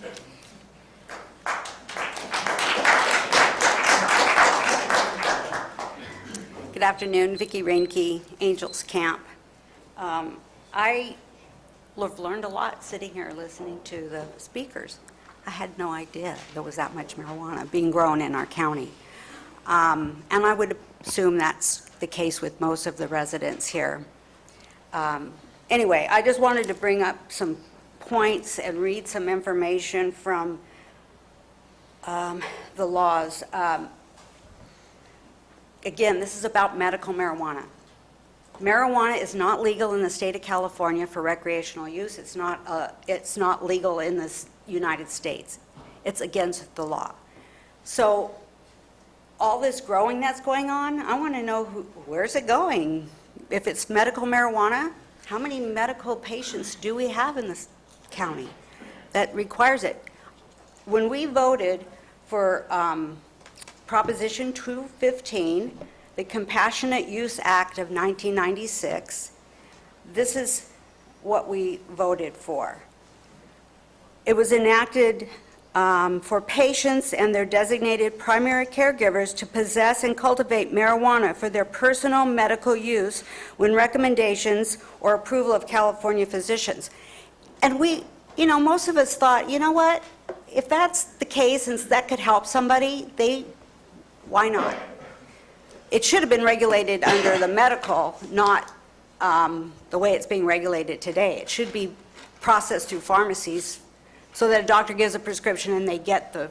So we all know that this was just a cover-up for legalized marijuana. I know many people who have marijuana cards. They're not sick, they just want to smoke marijuana. So, that's kind of the way it's gone, but that's never been what the public has approved. We've tried to put the legalization of marijuana on the ballot a couple times and it's lost. So I guess there's a couple things. One is our county can make our own decisions, and we better, and we should, because if the state comes in and tells us how to run things and what to do, we're at their mercy. And I don't like being at the mercy of the state, personally. So the other thing was SB 420 was a legislative statute which went into effect, and it talked about the ID card system, guidelines and limits for how patients can possess and cultivate. 30 seconds. Oh, there's just not enough time. So anyway, I guess the main thing was the original intent was that a patient could grow their own marijuana and not get arrested, or you could have a cooperative grow that was nonprofit, not for profit. This was only supposed to be so that these people could get their medical marijuana. I've never seen any law change past that. What I'm hearing today is this isn't medical marijuana. This is the legalization of marijuana. It hasn't happened in the state of California. I hope you guys at least stand up to the fact that why does this county need to be a marijuana county? I know there are good people here, but it's not legal. And why are we doing all of this? And as we've seen, there is problems that come with the growing of marijuana. It's not like growing grapes. The grapes are of no use until they become wine. Marijuana plants are valuable as they're growing, and that's why people come to steal things. All right. Okay, so we're going to take a 10-minute break, okay?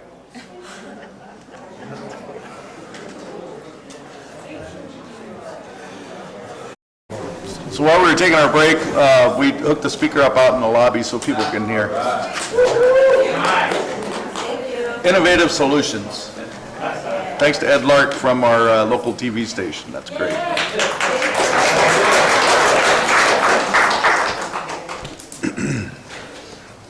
All right.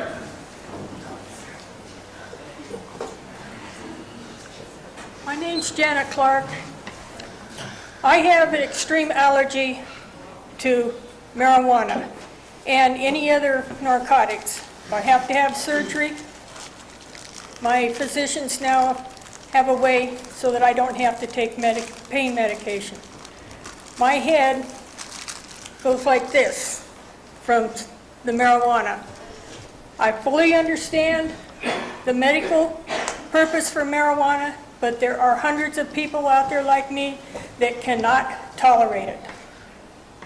And I would really appreciate it that this board really consider the laws that are coming down. Thank you.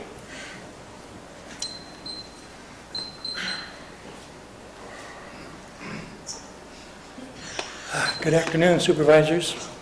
I'm Al Segal, and I'm not representing any group, but I belong to several. And it seems that there's a deeper issue here than medical marijuana. I don't think there's very many people here that are really against medical marijuana. I'm certainly not. And there are some people that are against the use of marijuana as a recreational drug. And a certain percentage of the manufacture of marijuana in our county, or the growing of marijuana, is for recreational purposes. I think that's reality. I don't know what the percentage is, but I had different thoughts. At one time, I was against that because I thought it hurt the kids and hurts adults, but I think liquor is a lot worse than marijuana, and I don't know. I don't know of any case of anybody that went to the hospital with a marijuana overdose anywhere in the United States. I never heard. I think if it ever happened, it'd be front page news, because we're not dealing with something that's really hurtful or dangerous.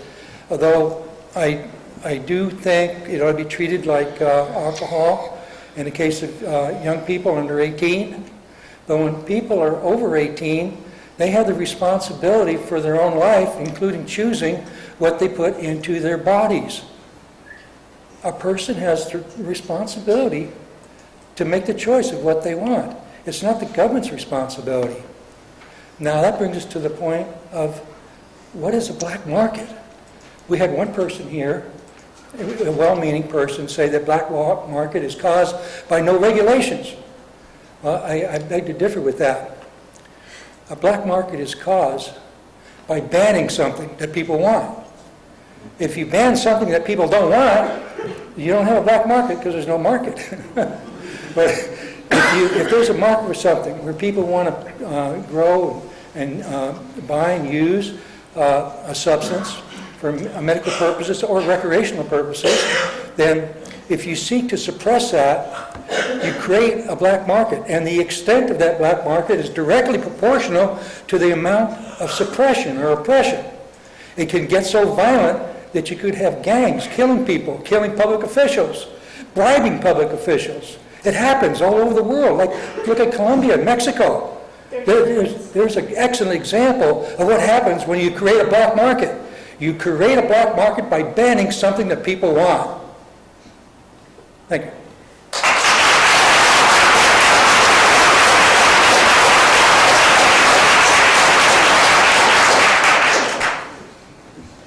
I'm totally confused now.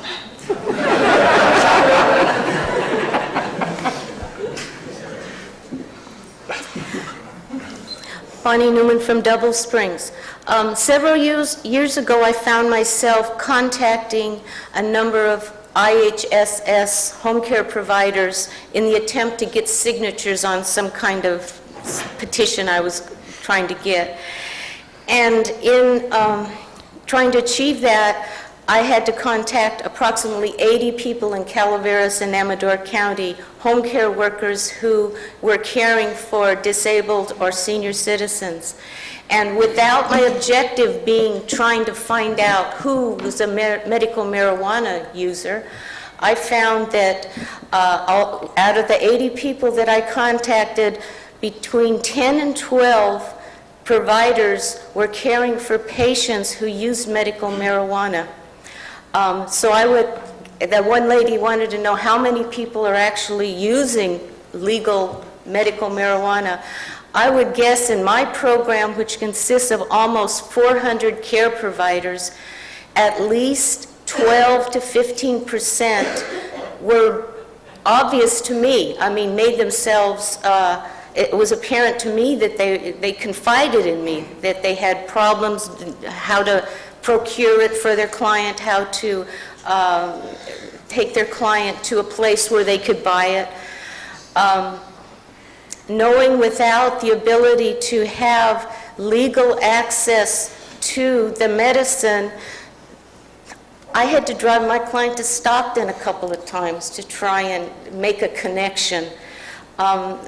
Without the availability of a dispensary or a grower, and although the legislation allows a primary caregiver to grow, I wasn't willing to grow on my property because it can be seen from the road, and I could imagine myself out there toiling in the dirt for months, and then at the last minute some yahoo stops on the road and jumps the fence, and there goes the medicine that I had been sacrificing my time and water and soil for. So I think it's really important that there is some legal method to allow the people, the sick patients who want their medicine, to have access to it. So I would hope that any attempt to suppress it or ban it would be not in our best interest. So please help the medical marijuana users access their medicine. Thank you.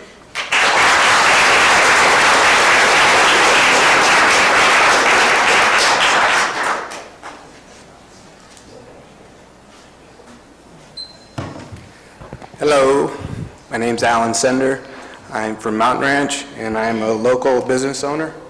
I was asked to come here, and as Doug Josie said, he was not for or against. A year ago, would I have gotten up here? Probably not. Maybe. I was asked and not asked, and so I don't know if I would have, is my point. And my point to that is, this is a moving target. This product's been in our environment since I was a little boy. It's always been here, okay?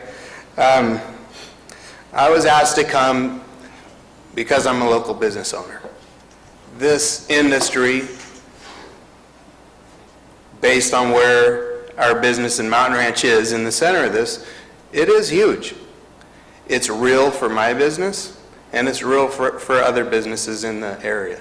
And throughout, we have a store in Valley Springs, and we see not the same people, but that same industry is there also. It's in the whole state. It's in the whole United States. As near as I know, it's going to be legal here shortly on a federal level to some extent. Is that true? Yes. So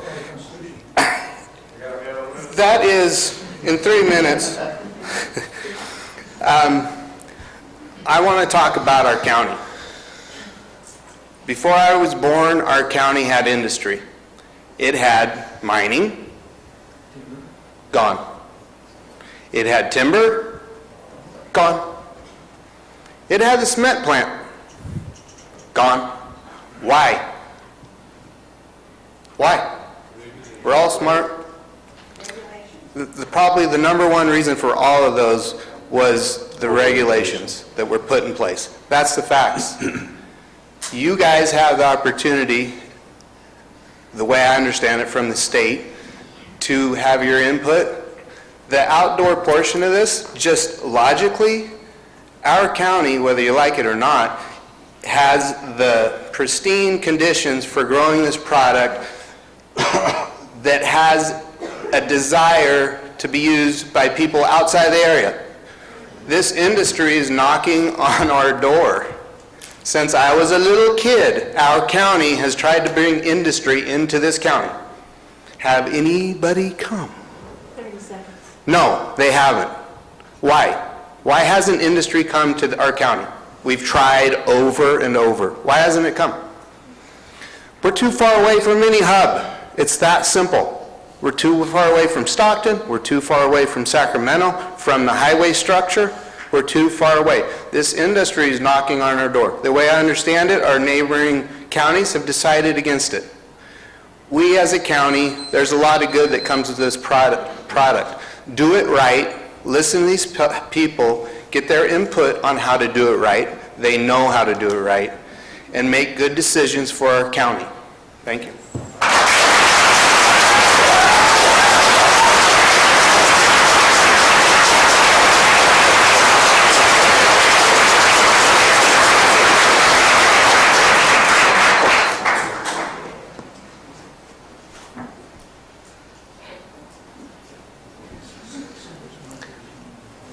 Barbara Uke, District Attorney, and I wish now I jumped ahead of Alan because I don't know if anyone's going to applaud for me.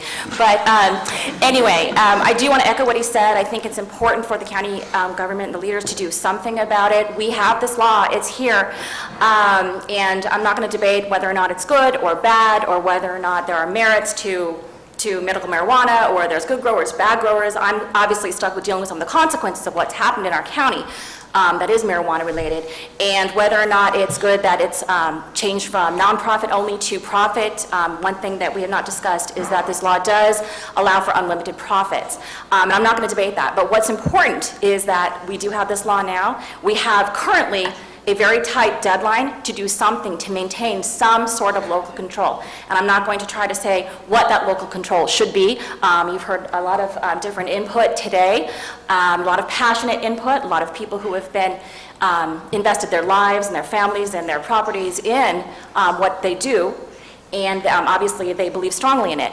But what I think is very important and what I don't want you to forget is that we have to do something. I would urge you to do something because, as the law currently is stated, we may lose that opportunity to do something about it. And I think it's very important that we have some kind of local say and we don't just have what Sacramento has decided is right for Calaveras County, be what happens in Calaveras County. I think that whether or not we might have some philosophical differences on what that should be, I'm kind of guessing that most people in this room do believe that Calaveras should do what's good for Calaveras. So I would urge you to, at the end of the study session, don't forget that the reason we are here and what County Council is seeking is some clear direction from the board on how they should be spending the next couple of weeks, because there is a very short timeline to get something in place, lest we lose the opportunity to have something in place for Calaveras. Thank you.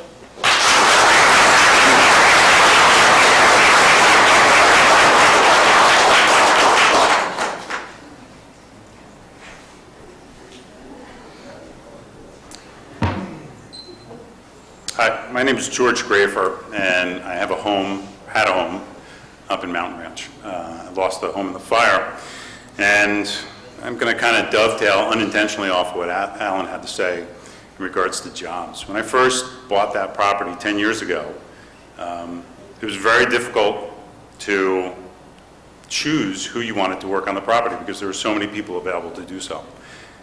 There was an abundance of skilled labor, plenty of people offering to take the job. A lot of those people 10 years ago were telling me that, you know, they were available anytime that I wanted them to come over to do any work. So fast forward to about 3 years ago, when I decided that I needed some more work done up there, it was almost impossible to find people. Everyone that I tried to find from my old Rolodex basically told me they were 4 to 5 weeks out. And I could see the transition in the county, in the town of Mountain Ranch specifically, with all these people that were starting to become employed full-time. As I noticed that, I started talking to the neighbors. The neighbors told me that, there's a lot more farmers coming into the community. They're building, their properties to cultivate cannabis. Those are the things that are, dragging a lot of these people into full-time employment, which is a great thing for the county. But, my personal situation, I had to go to Modesto to actually get work done, to have people come up here and have them provide some of those services I was looking for. So I think passing an ordinance aligned with what the state has outlined in AB 266 keeps a lot of jobs within the county. I think you see a lot of people that are currently here providing employment for other people that are willing to do things on their property that just didn't exist for them a few years ago. Furthermore, if we open cultivation means a reduction in illegal farming, fertilizer pollution, and related problems, which is intrinsically better for the environment, which also saving environmental agencies money along the way. Without the need to send evaluation and cleanup crews for grows operations, such agencies can allocate their funds more productively. 30 seconds. I'll get to the end. There's a lot of jobs. There's trucking, there's transportation, there's processing. The parent firms are going to be providing other opportunities for those people, packaging, retail. But while sitting here today, I heard a lot of agenda items being spoken about that require tax dollars for funding. And a very simple thing is provide enough regulation to make everyone effective, efficient, and economically sound for the county. Thanks.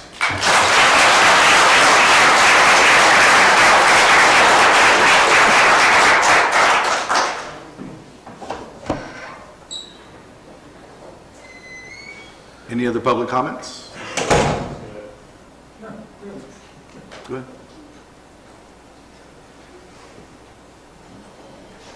Hi there, my name is Johnny Sass. I'm Murphy's resident. I've also worked as an analyst for the National Guard in the state as well privately. I have been in the community for 10 years now. I've seen a lot of examples of the science application of cannabis, medically, economically. Right now, all around the world, there's good examples and really clear data. It was my job to collect data and serve data. There's just amazing testimonies. It's endless. We have an opportunity with a foundation of people who know how. I can't even keep a fern alive in my house, so I don't know how.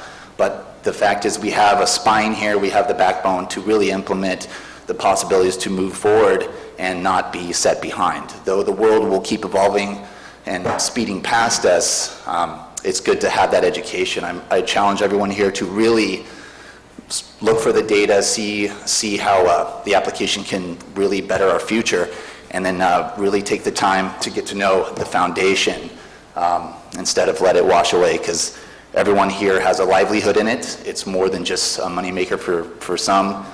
Some people really do depend on it medically, and we have a great opportunity if we just support it and really just take the time. And I know we're at a time budget, but just really check out that testimony, check out that data, and don't cut the wrong wire. Thank you.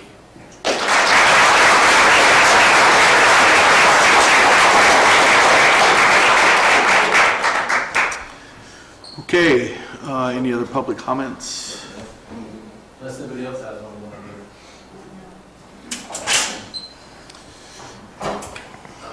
My name is Darren Spellman. Prior to January 5th of this year, I sat where you folks are sitting up there on the rostrum for the last 4 years.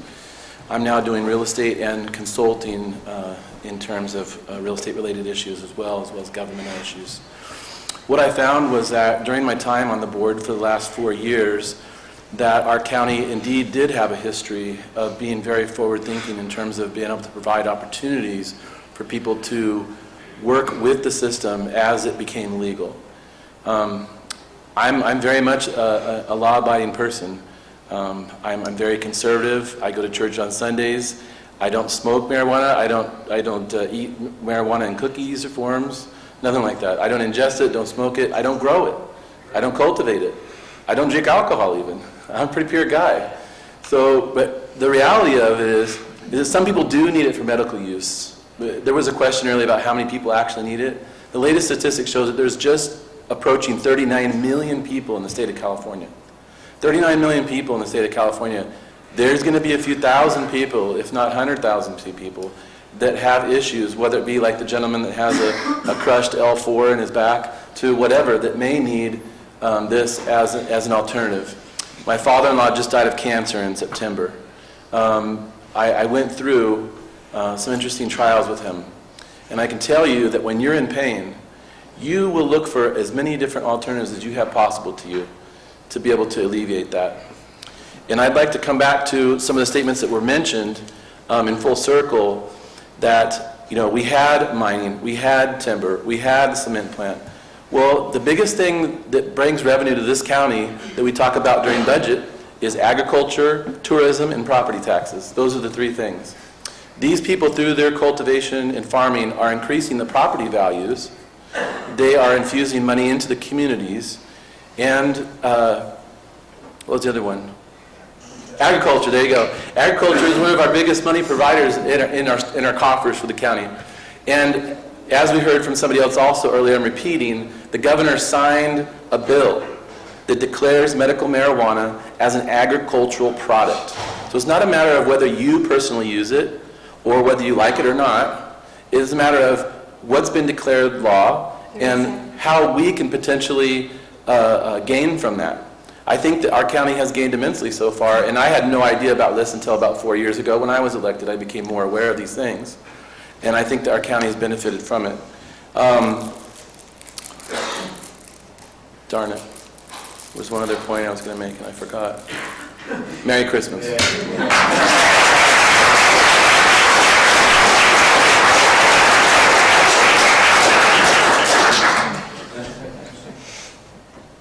Okay, any other public comments? Wait a minute, I remember. I still have about 10 seconds, right? I'm aware of... You know the rules, right? No, yeah, through the consultant. Do you know the rules? No. Oh, no, 2 times? Yeah, that's it. Oh. Come back next time. 3% taxes. A year from now, you'll be able to make another comment. There. All right, so any other one-time public comments? All right, none? All right, we'll bring it back to the board for comments. Anybody like to go first? I didn't know if the board would prefer for us to go through, I know for our note-taking purposes, it would be easier for us to go through the presentation again, decision by decision. Is that something that the board is amenable to allowing us to do? I would like that. I would suggest that you go through, I don't know if you need to go through the whole presentation. Yeah. Go to the blue parts. Well, these are the blue parts. Yeah. So, again, we started with the question about bans. Excuse me, Chair.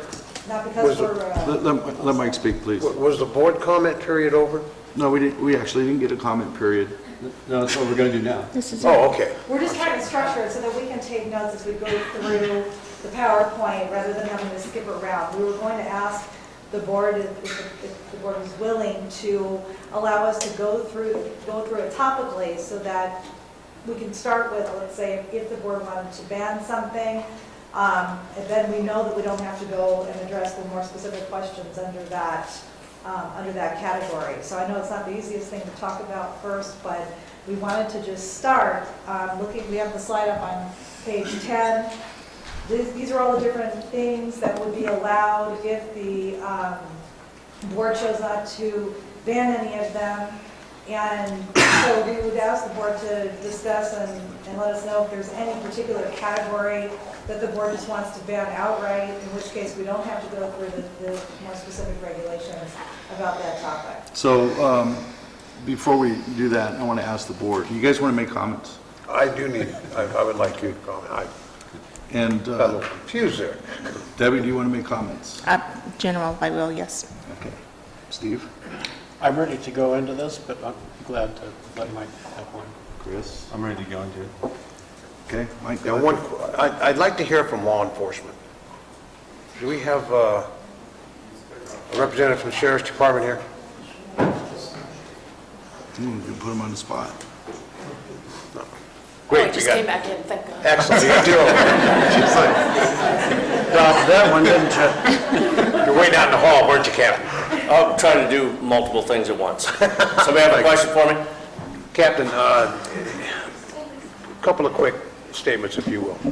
What's our crime stats look like over the last 2 years in regards to property crimes, in regards to narcotics, and in regards to our interfacing with other agencies when dealing with narcotics? Well, actually, Rochelle would be the best to answer that. Okay. Obviously, we're unprepared for this, it's coming in here and listening to what's going on. Otherwise, we could have had those things, but Rochelle.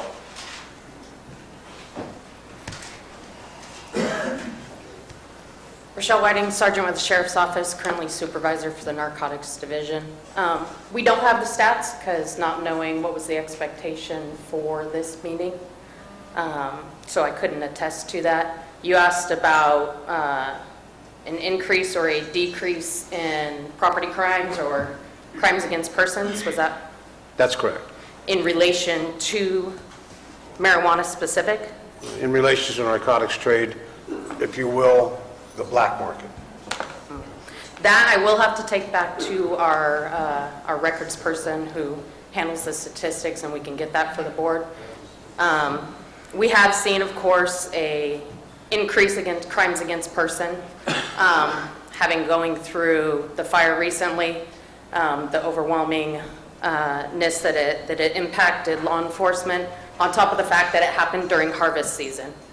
So there was a lot of desperate individuals, whether that contributed to the increase that we did see this year in crimes against persons in relation to controlled substances. I can't say. All that I can tell you is that we'll have our records manager pull the stats and get it for you. Okay, having that information in mind, and I know we're not being specific here, what's the future holding for us? Well, that's what we're here to find out from you, sir.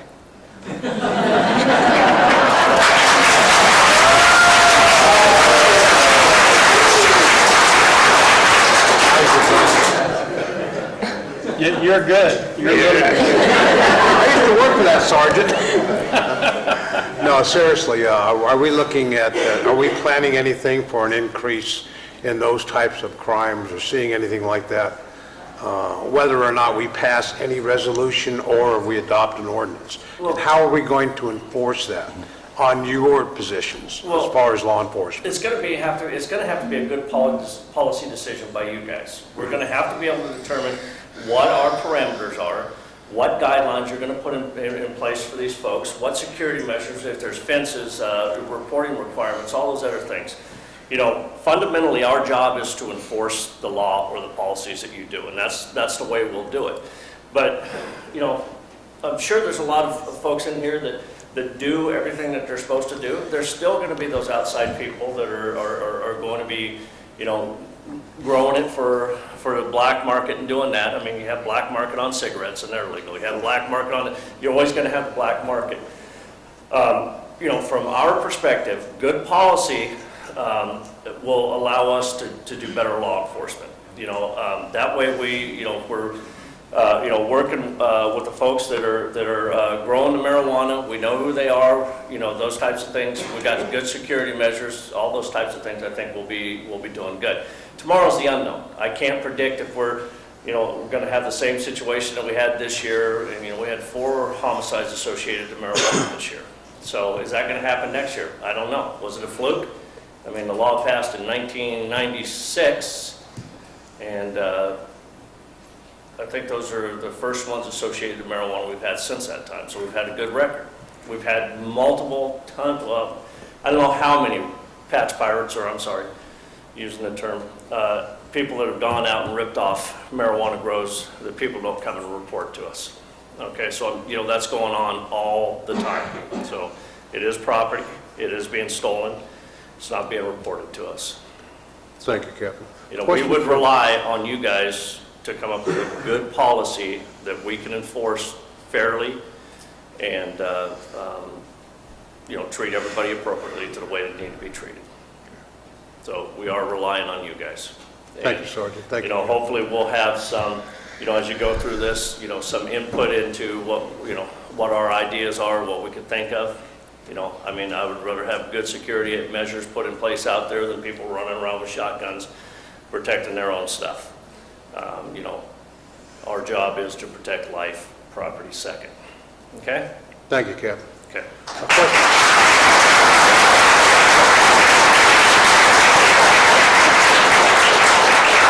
Question for District Attorney Yu. Could I speak with you, ma'am?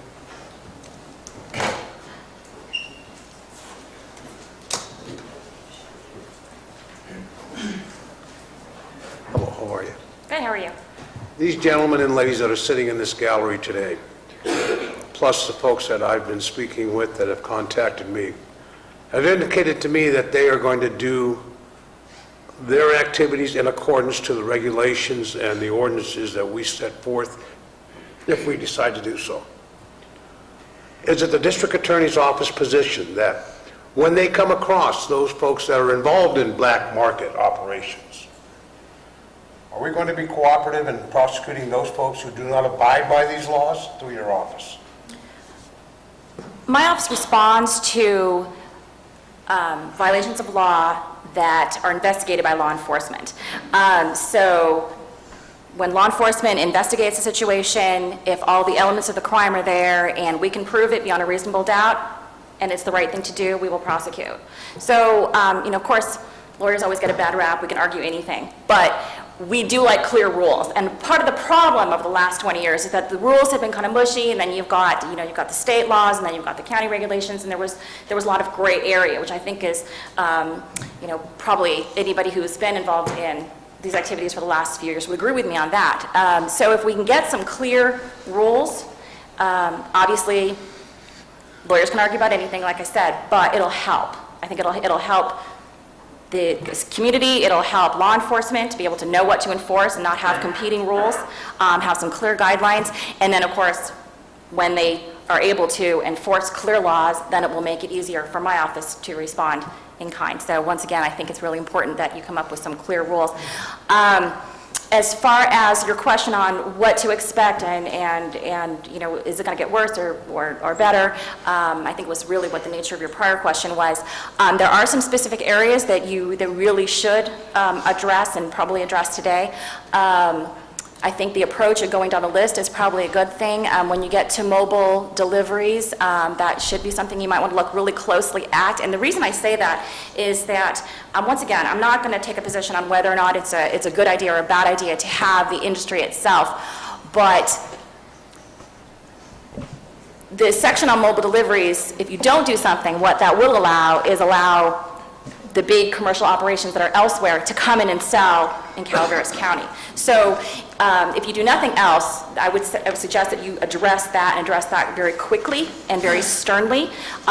It's you know, it's unknown what fix there's going to be with the March deadline or what kind of things are going to come down from the state as far as whether or not if you have something in place you can broaden it, or once it's broad you can't make it smaller.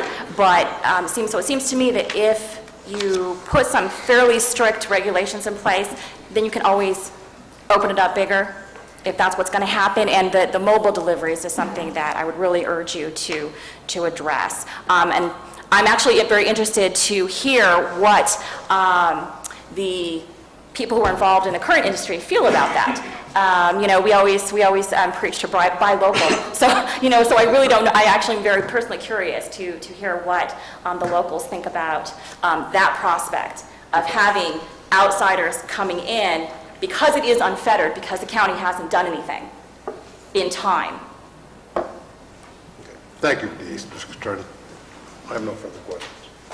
Okay.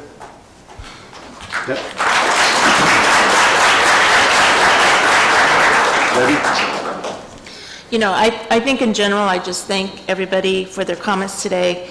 It was refreshing to have such professionalism with the speakers. So I just, many times we sit up here and we get finger pointing, and later we get email blasts and so on and so forth. So it was just refreshing today to have the professionalism, and I thank you.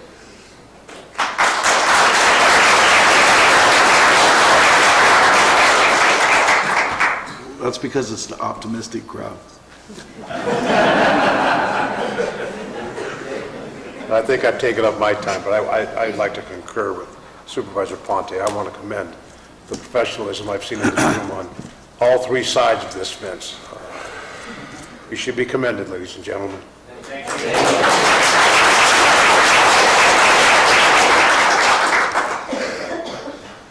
Which one you guys want to do next? I would just go right down the line. All right, your turn then. Okay, you want me to start? Yeah. Well, I mean, the first one, I have spoken to a lot of people in the last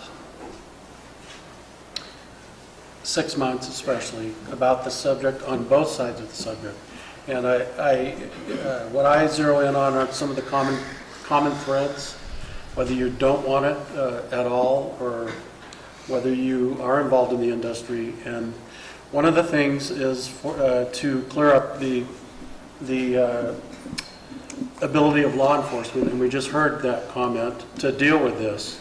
Because right now, and I really like the description that it's mushy, because it is, and the police don't know what to do when they're dealing with it, and our law enforcement doesn't. And I can certainly understand that. So, but one of the things that I will be looking for when I go through this is how do we clear up some of the cloudiness on there, so that when they go forward, they know what they're dealing with. And the very first thing that I would come to would be the caregiver cultivation.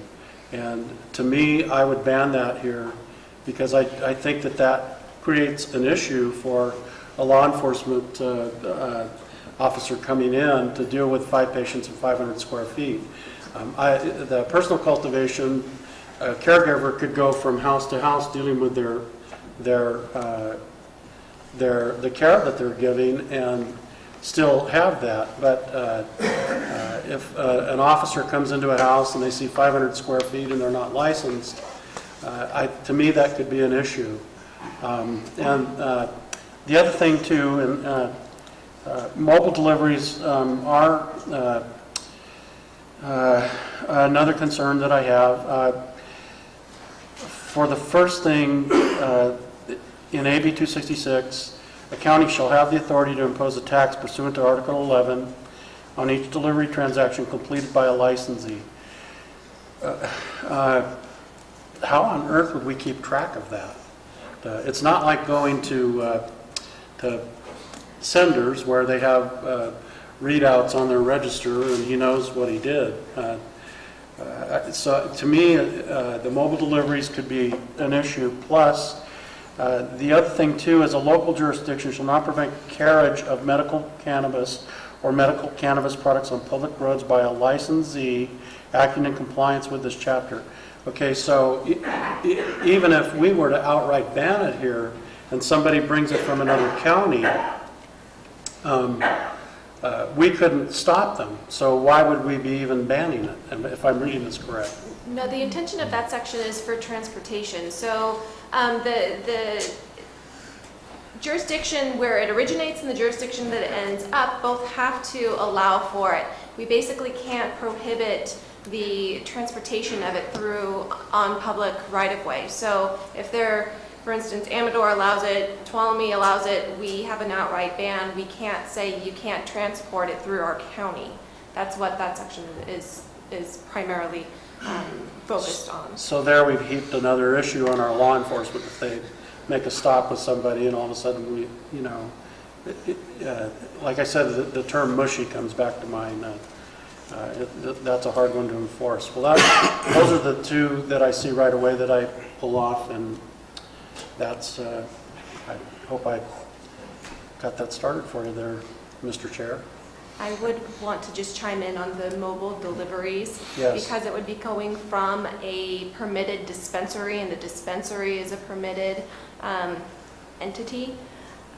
they would have to log and keep track of all of their records as far as where any of their medical marijuana was transported to, delivered to, transacted. So it would be through the permitted dispensaries records that you would obtain that information. Well, look, under I'm sorry, Cliff. Will under 266, a cultivator still be allowed to sell at their place of cultivation? I'm trying to shake that out in here. No, the distribution to the actual end user can only be done through dispensaries. That is my understanding. That's my understanding also. There is a provision, there's a lot of rules about whether somebody can have multiple licenses. There is, and I don't have the details memorized, there is one provision where an entity or person that owned a farm cultivator could also be a dispensary owner and a distributor. But by and large, it's a fairly narrow exception. In most cases, they have to be different people. And I agree with Ms. Stedfeld that the actual retail distribution would have to be through a dispensary. Right, but even in that situation, if they were to grow and they would still have to have all of the permits. So they would have to have a dispensary permit and a cultivation permit. Right. So it would still be a permitted use. I'll let the others have a go at it now, but we're just going to do this in one study session, right? I'm sure we'll be revisiting this Yeah, I frequently in bet. the coming months. Hey, Chris? So as far as the tax issue that was brought up, would that have to be a 2/3 or could it be just a general tax and just be a majority plus one? The tax question is something that I have not been able to delve into because it's my understanding that it can potentially be a general tax, that there is potential for the alternative, the lesser simple majority, but it's something that I want to look into further. And you'll bring that back when you Certainly. get a handle on that? If the direction from this board is, yes, we want to pursue a tax no matter what the parameters, we will be looking into that and bringing that as a separate issue to the board. Yeah, The taxation is not something that would be actually drafted into this ordinance because the taxation would be something that would have to be handled separately and would ultimately go to the voters. Okay. Yeah, I think it would help to know that, like, the likelihood of it passing becomes much greater if it is just a majority than 2/3. And normally, a general tax only requires a simple majority, where a special tax requires the 2/3. Yeah, that's what I'm asking. So would this be a separate general tax or special tax? That's the question. That's what we're trying to answer. Yes, and looking through it, I believe that the county potentially has discretion on the direction we want to go in and the way that we would want to structure it. So again, if the board's direction is we want to pursue a tax, then we would bring that item back to the board to lay out the parameters of a special tax versus a general tax, what we can and can't do, and how everything plays out. So that's for another meeting. That would be for different Okay. meetings. I'm definitely in favor of exploring the tax, especially if it's just a simple majority. And then another question, is there, at what point would we develop, or how do we deal with the pesticide issue, herbicide and pesticide issue? The state is in the process, or is basically being ordered, I think it's Department of Food and Ag, I believe that is the Department of Pesticide Regulation. They will be developing a comprehensive regulatory scheme, and whether the county wants to be stricter than what the state develops would be our choice. Well, we currently have our ag regulations now, correct? Mr. Moss? He said yes. Well, The state will be having specific, marijuana-specific regulations that it's developing for this particular crop. There aren't regulations today in place for And- application of any kind of pesticides on marijuana. Okay, great. And There are not. Right. No, but we do have agriculture regulations on pesticides here in the county. But they don't apply to marijuana? Not- Each different crop has different set of regulations. You can put a certain amount of some compound on apples, certain compound on wheat, but there's no such regulations Nothing on in pot. place on pot. And they're developing that right now. They're developing it. Well, okay, let me bring something up in AB 266. Before we go down the path of Getting that, crazy. I would like to steer back to what The it list. is. It's just questions that he had, so, he's got more. We'll get to I'm that. sure that we will get to. Are we each of just those doing the things. list now? Okay, I can just do the list if you want. That would be my. And then I can come back to the get questions clear afterwards. Guidance and Goodbye. without any ambiguity, and we stay focused. Okay, I'm gonna stay focused on supervisor's comments. When we get through with the supervisor's comments, then we will go to the list. Thank you. Okay. So I would also be interested in developing organic standards for marijuana, so you could get it certified organic if you wanted to. I think that would be a really cool thing to have. The state law. So you really don't need to comment on anything? He's just giving his comments. Unless I ask specifically. We'll get to them, I'm sure. There's that on the list. Okay. Let's just move on then to the. All right, is it my turn? I don't know. Do you want to go? Well, I have a couple of comments. I want to read first a comment from somebody that was afraid to show up here today. If you don't mind. And she expresses her interest in the ordinance because she's not a marijuana grower. She's not against medical marijuana, but she is afraid to show up here. And I don't think anybody in this county should be afraid of that. Do you? Right. So there are people out there like that because they may speak against what a bunch of people in the room are speaking for, which is, sometimes it's like that for the board, I guess, but, some of us are different. But, so she has a right just like everybody else. And so I'd like to read her comments if you don't mind. So first, let me say that I am supportive of an individual's right to address their medical medicinal needs through the cultivation of marijuana. However, the use of marijuana as a medical approach should have the same regulations in place as any other drug. Likewise, the crop that produces this medicine should be regulated along the same agricultural guidelines as any other crop. These regulations would increase the cost of doing business, but if this industry wants to be a part of a legitimate marketplace, there is a price to pay. A part of that is the regulatory structure that ensures environmental health and safety. It is in Calaveras County's best interest to establish local ordinances. If cities and counties adopt no regulations, they lose control and the authority and permitting reverts to the state. Having a local ordinance in place would ensure the safety of both medical marijuana users and non-users who live in close proximity to the marijuana cultivation areas. AB 266 oversees the licensing rules for medical pot growers, the makers of the products, and retailers. In addition, it provides protections for patients, law enforcement, and the environment. One would hope Calaveras County would go one step further and protect and consider those who are not growers. With that in mind, I would like to see any local ordinance include the following. No outdoor grows. While those in need of marijuana from medical perspective have their right to grow it, I have the right to enjoy my acreage without the annual and overwhelming pungent stench that goes along with outdoor grows. During the months of August through November, there are days my eyes water and I gag from the smell of the plant that grows in my immediate vicinity, most of which exceed the 6 mature, 12 immature plant count allowed under current California law.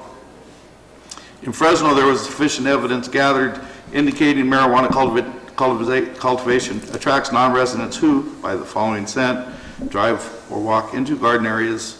And we have seen how this can play out in the triple homicide near Railroad Flat and Railroad Flat. Grows should be in a structure other than one designed for habitation due to the potential health and safety risks to those occupying the structure, including but not limited to increased risk of fire from grow light systems, exposure to fertilizers, pesticides, anti-fungus mold agents, and potential property crimes. Growing on a parcel with no structure should be banned and take place only in a structure that is permitted, inspected, and found to be constructed in compliance with county codes.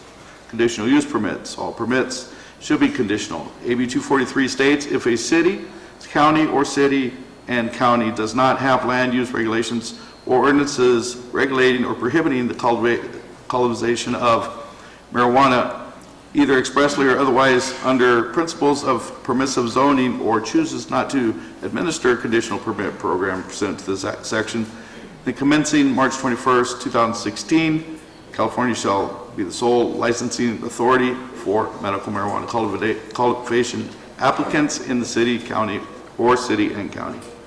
While the use of the term conditional will make some uncomfortable, Calaveras County would be best serving by making its own rules rather than relying on the state to do it for them. Denial of... 30 seconds.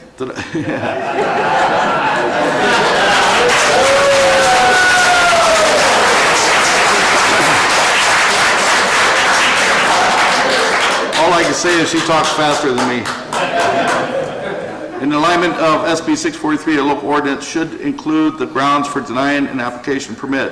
When granting a permit, it is suggested that Calaveras County consider offenses associated with the following: felony convictions, violent felony convictions involving fraud, deceit, or embezzlement, an application with a history of local sanctions, fines, and penalties for violations of local ordinances. Permitting fees, dispensaries fees, violation penalties, and a complaint process. So under the county's proposed ordinance, information regarding a person making a complaint should be kept confidential and only disclosed to the hearing officer if the matter proceeds to a hearing authorized under the ordinance. It should not. It should be understood that while the county will abide by the confidentiality provisions of the marijuana ordinance, the county cannot guarantee that all information will remain confidential. So you can see that there are some people out there. You know something? We sat here and listened to you guys all day. There's one person right here that's afraid to come here. I would appreciate it if you give her the same courtesy. We are getting her the same notice. Thank you. She's getting the same amount of time as everyone else is. Excuse me, I'm not talking. Sit down, please. You have already broken the rule of procedure. Sit down, please. You've opened it up to public comment again. Sit down, please. Thank you.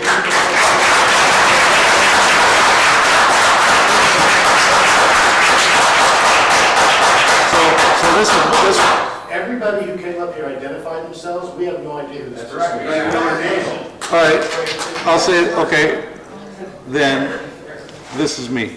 This is my thoughts. Okay, is that good enough? Yeah. Thank you.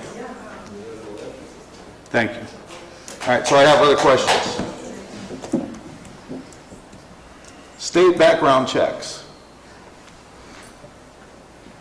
What if the county could do background checks? Would that satisfy what the state says or what state requires?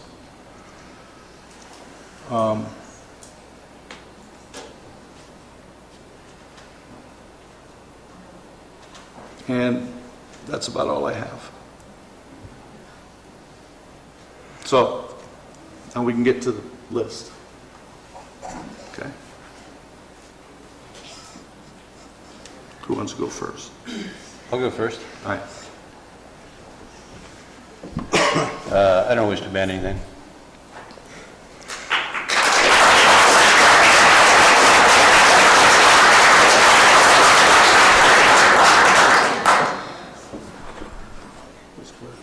Yeah. Anybody else? I already said my part on the list. Okay. Mike? I have issues with outdoor grows. That's an awful lot of area.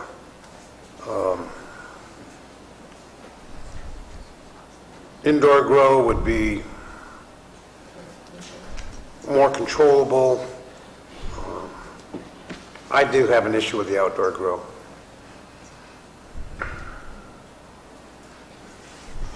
Completely, or? I would go indoor grow only. Okay. At this point, I wouldn't ban anything on that list.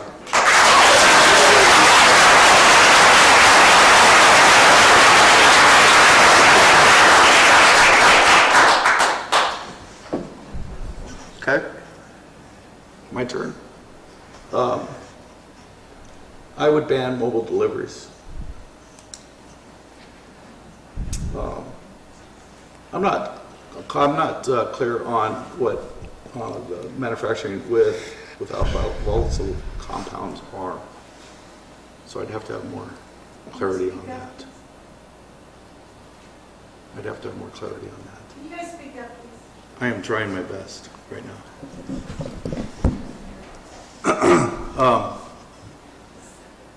As far as indoor, outdoor, I think that there should be limitations to outdoor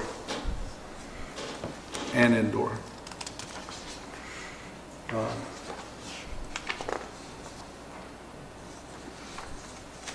I think there's something to consider there, is we get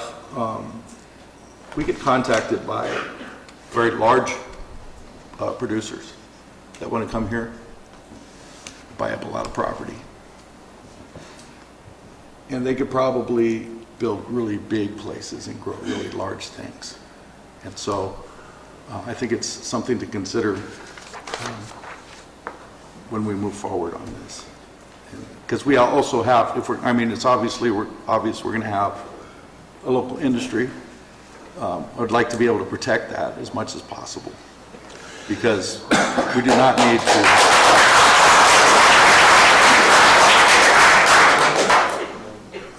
And I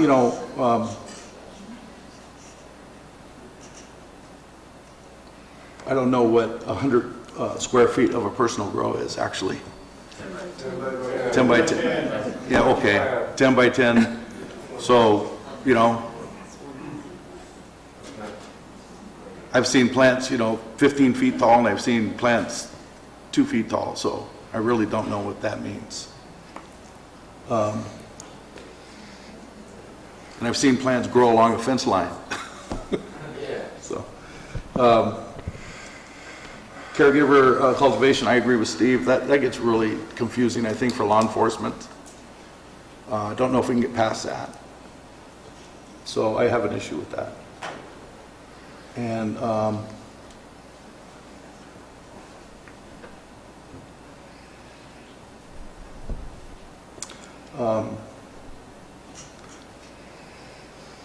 the rest of it's just going to have to be worked out, but we definitely need to throw regulation on it so that we have to protect not only the people like I was talking about here, because they are part of this community, right? But also what we're trying to develop here so that it's safe and that it is sustainable.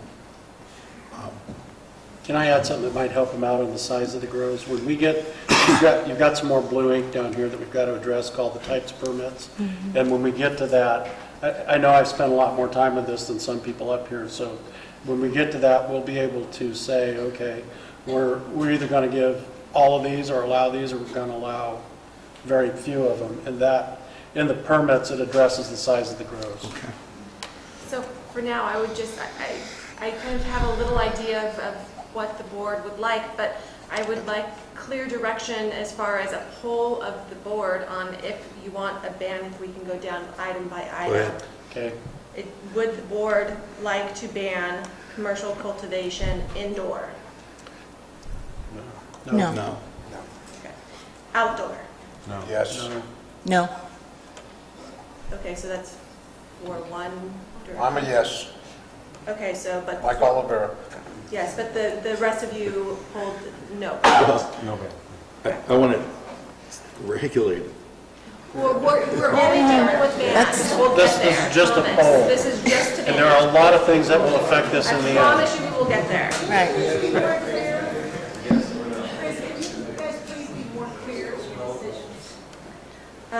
So it was, for indoor, it was 502, not ban. For nurseries, No ban. No. No ban. All right, personal cultivation. No. No. No ban. Okay. Yes. Caregiver cultivation. No. Yes. Yes. No Yes. ba- No ban. Okay. So we have 3-2. To ban, yeah. 3-2 Wait a to minute, ban. I'm 3-2-2. voting to ban. Proposed language to ban. Yeah, personal cultivation, up to 5 patients and 500, I want to ban that. Okay.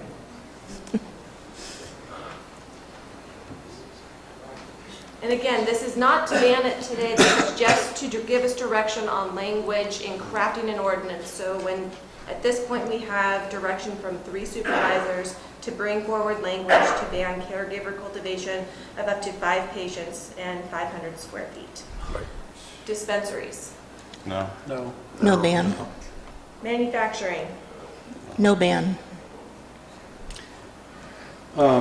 What's the difference between without volatile compounds and with volatile compounds? That is something that, It's about solvents, and I don't know the science behind it, but the relative risk of the operation would go up with volatile solvents as a manufacturing process. it's my understanding with volatile solvents, the state permitting is already going to limit the amount of permits that the state issues. So at this point, it's just whether you want to ban manufacturing overall or just ban volatile versus non-volatile All right, manufacturing. so I mean, we can get, I guess we can get to the difference later, but so that would leave it a no for me for No meaning, don't ban it. okay. Question. Manufacturing, does that include making oils or stuff of that sort? Product. I would ban that. The board can choose. I honestly don't know the science on whether the oil would be the volatile solvent or not. The board can certainly choose to say yes to one and no to the other, yes to both. no. Well, how about I'm just going to choose to go ahead and move forward with it, and then we'll learn about it later, and then we can decide if we want to separate it then.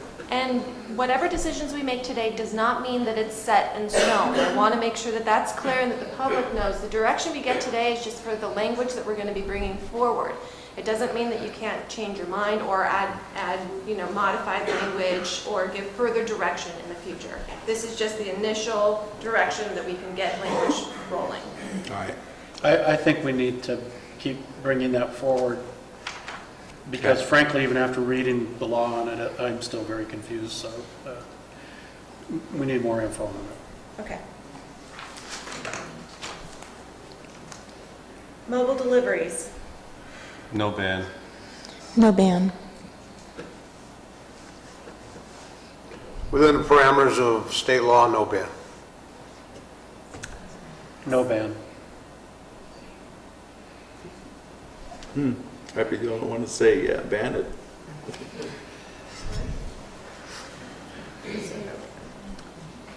Transporters. This is between commercial licensees. No ban. No ban. What's the sense?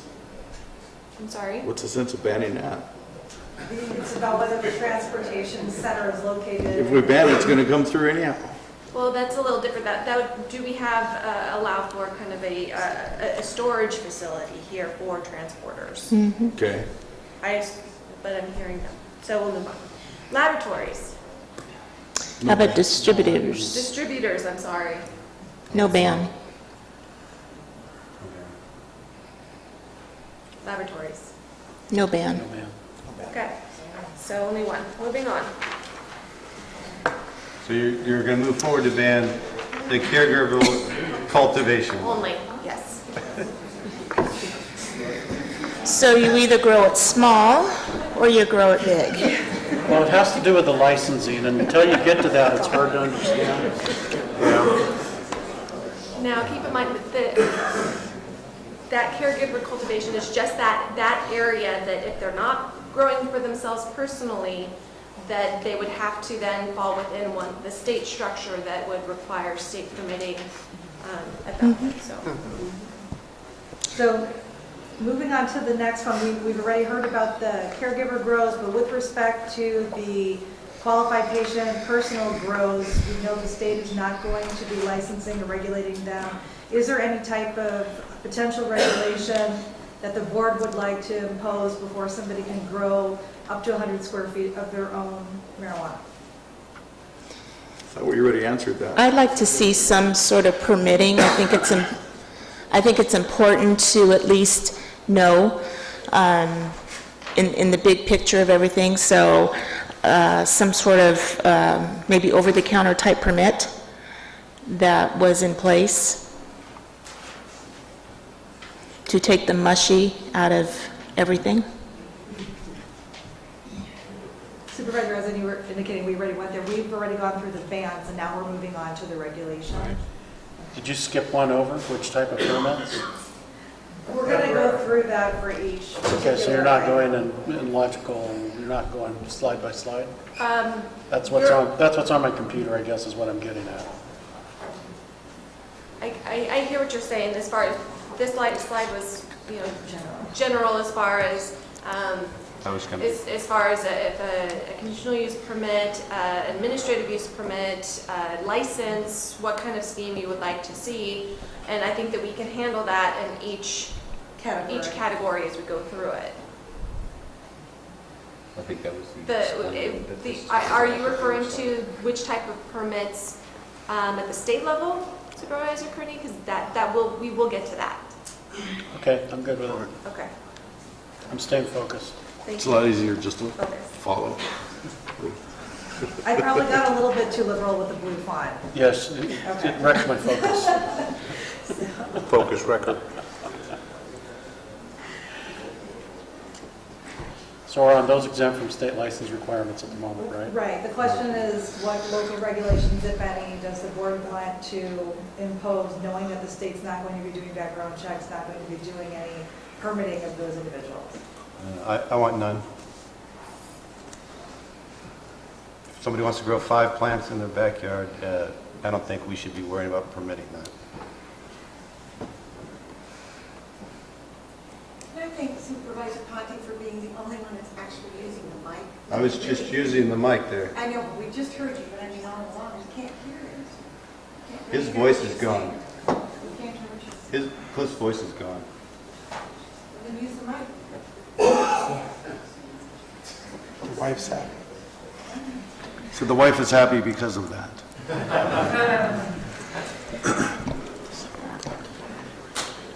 So the question?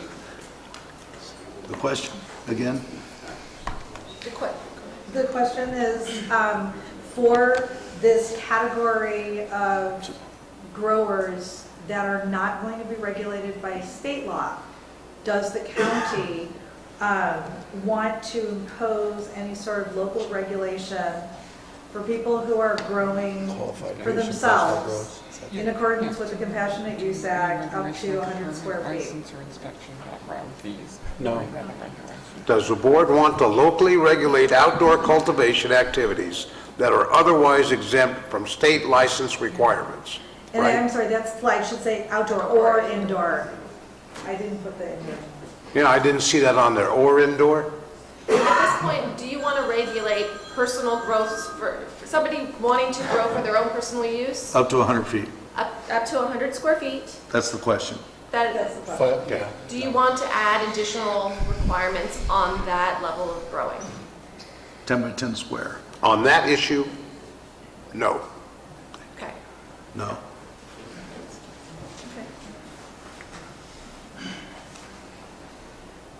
Wait a minute, we have another issue there.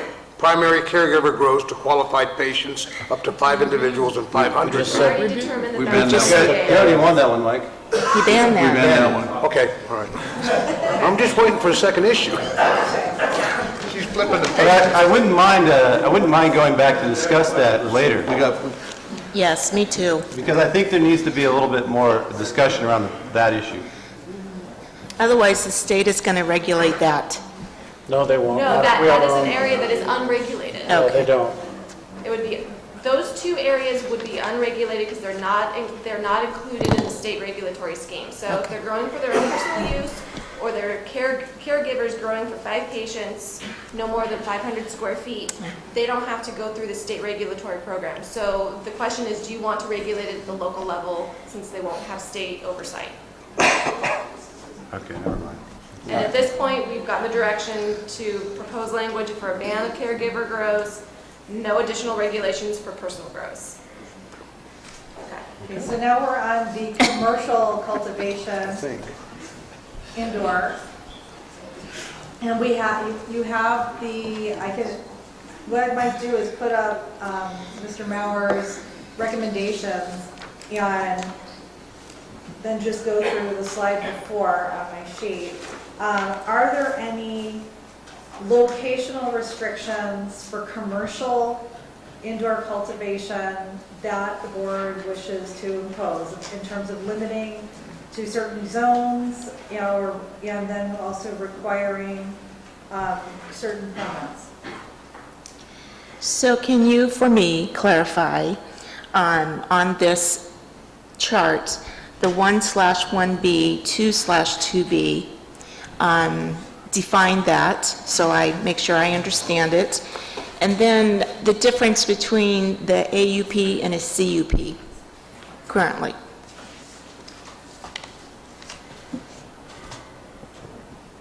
So the 1, 2, and 3 categories are the size of the grow. One is called specialty. It's less than 5,000 square feet, approximately a tenth and 11th of an acre. A small grow is between 5,000 and 10,000 square feet, and a large grow is between 10,000 square feet and an acre. And then the different, that's for outdoor grow. There's slightly different for indoor grow, but generally that's specialty, small, large are the 3 categories.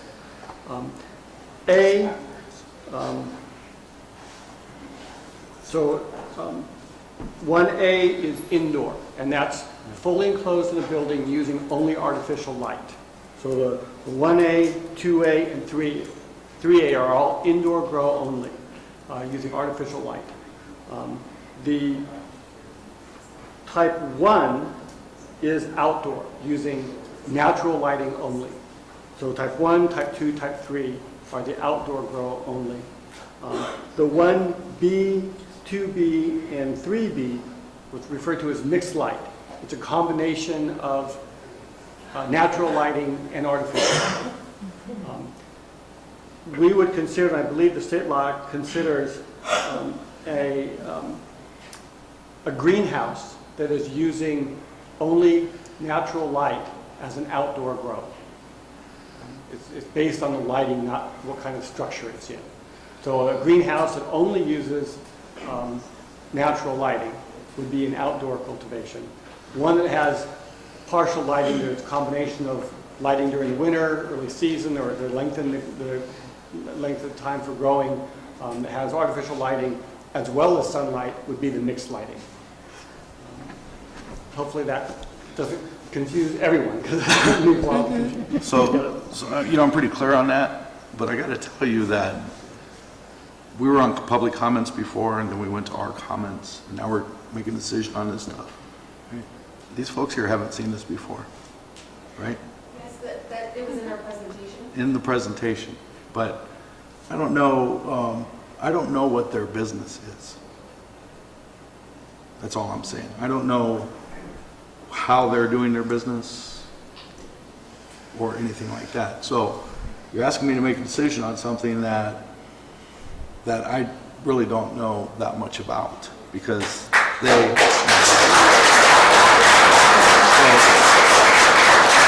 I mean, I'm pretty sure they got the idea that we want to regulate this thing. And it has to be, in my mind, regulated pretty strictly, because if it isn't, somebody else bigger is going to come in and take over. I just really, I'd have to leave it to Steve, really. He's the one who's been doing the studies on this. Actually, I beg to differ. I have been studying too. All right, so then you're an expert on it. I'm not an expert. No, on I'm not pot. an expert, but I took the opportunity to take some tours and learn about it and read about it.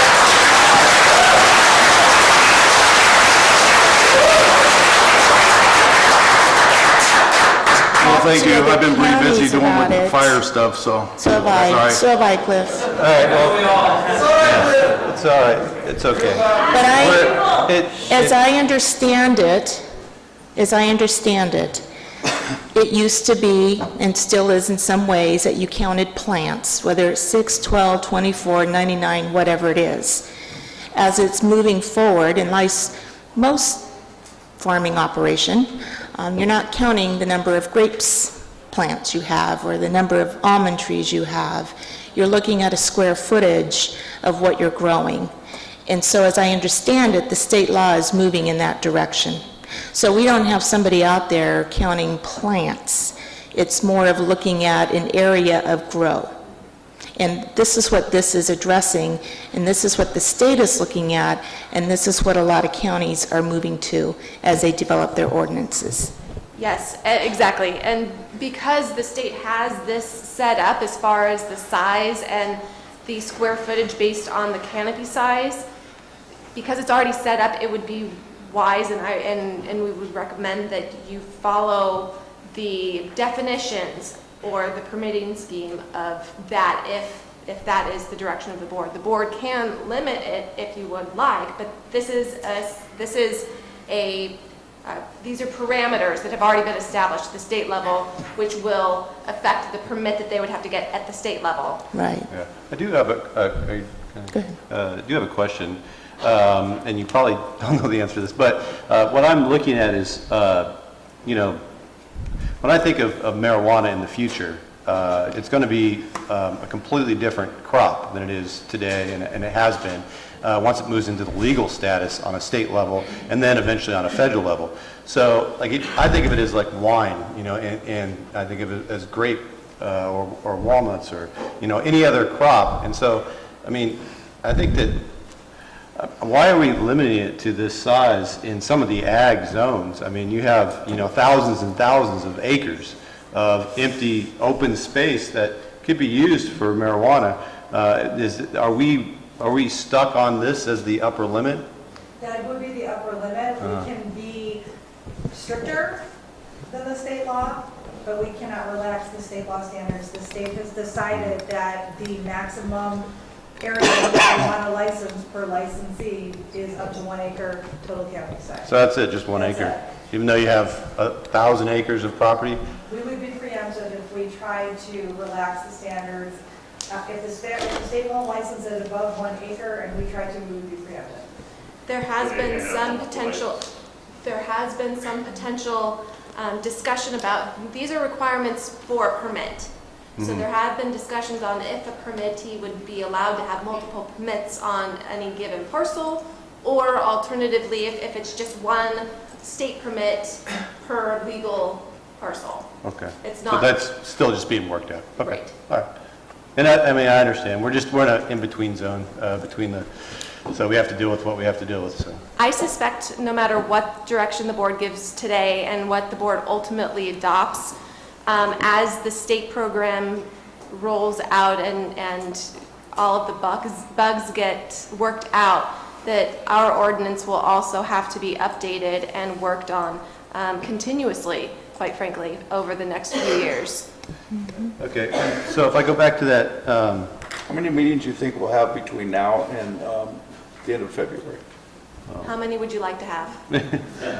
How many it takes to get a decent ordinance out? well, I'd like to go back to the type of permit, if we could, that graph page.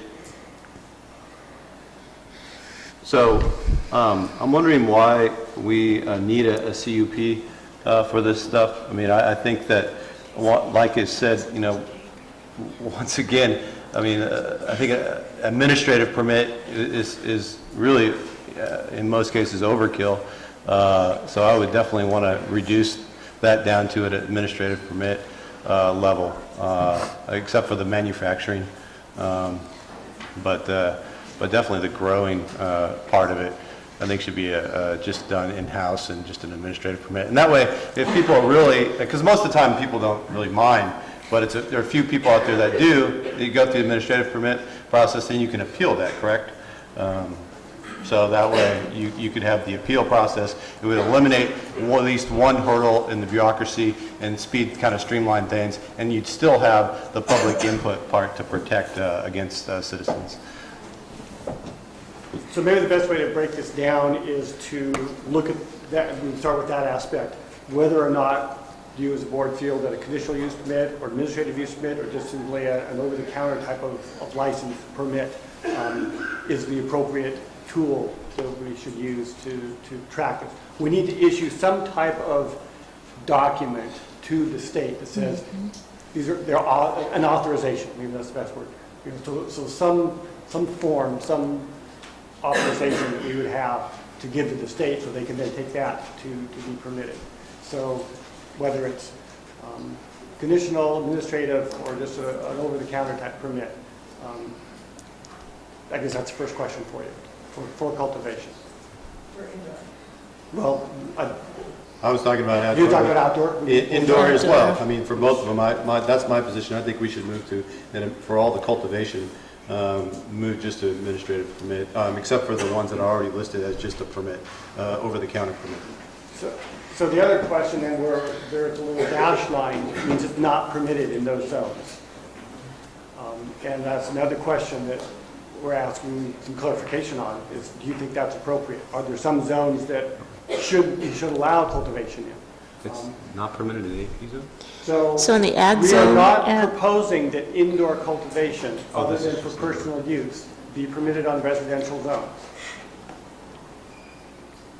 And if you think that's not a good recommendation, then please provide us other direction. I think that's a great recommendation. So do I. What I'd like to ask you, Peter, is why did you put a conditional use permit in those slots as opposed to an administrative permit? What was your rationale? Well, Ag 1, I know that if you do a greenhouse, right, in Ag 1, you need a permit, right? A conditional use permit. Well, I was kind of wondering what his thoughts were. I know what mine are.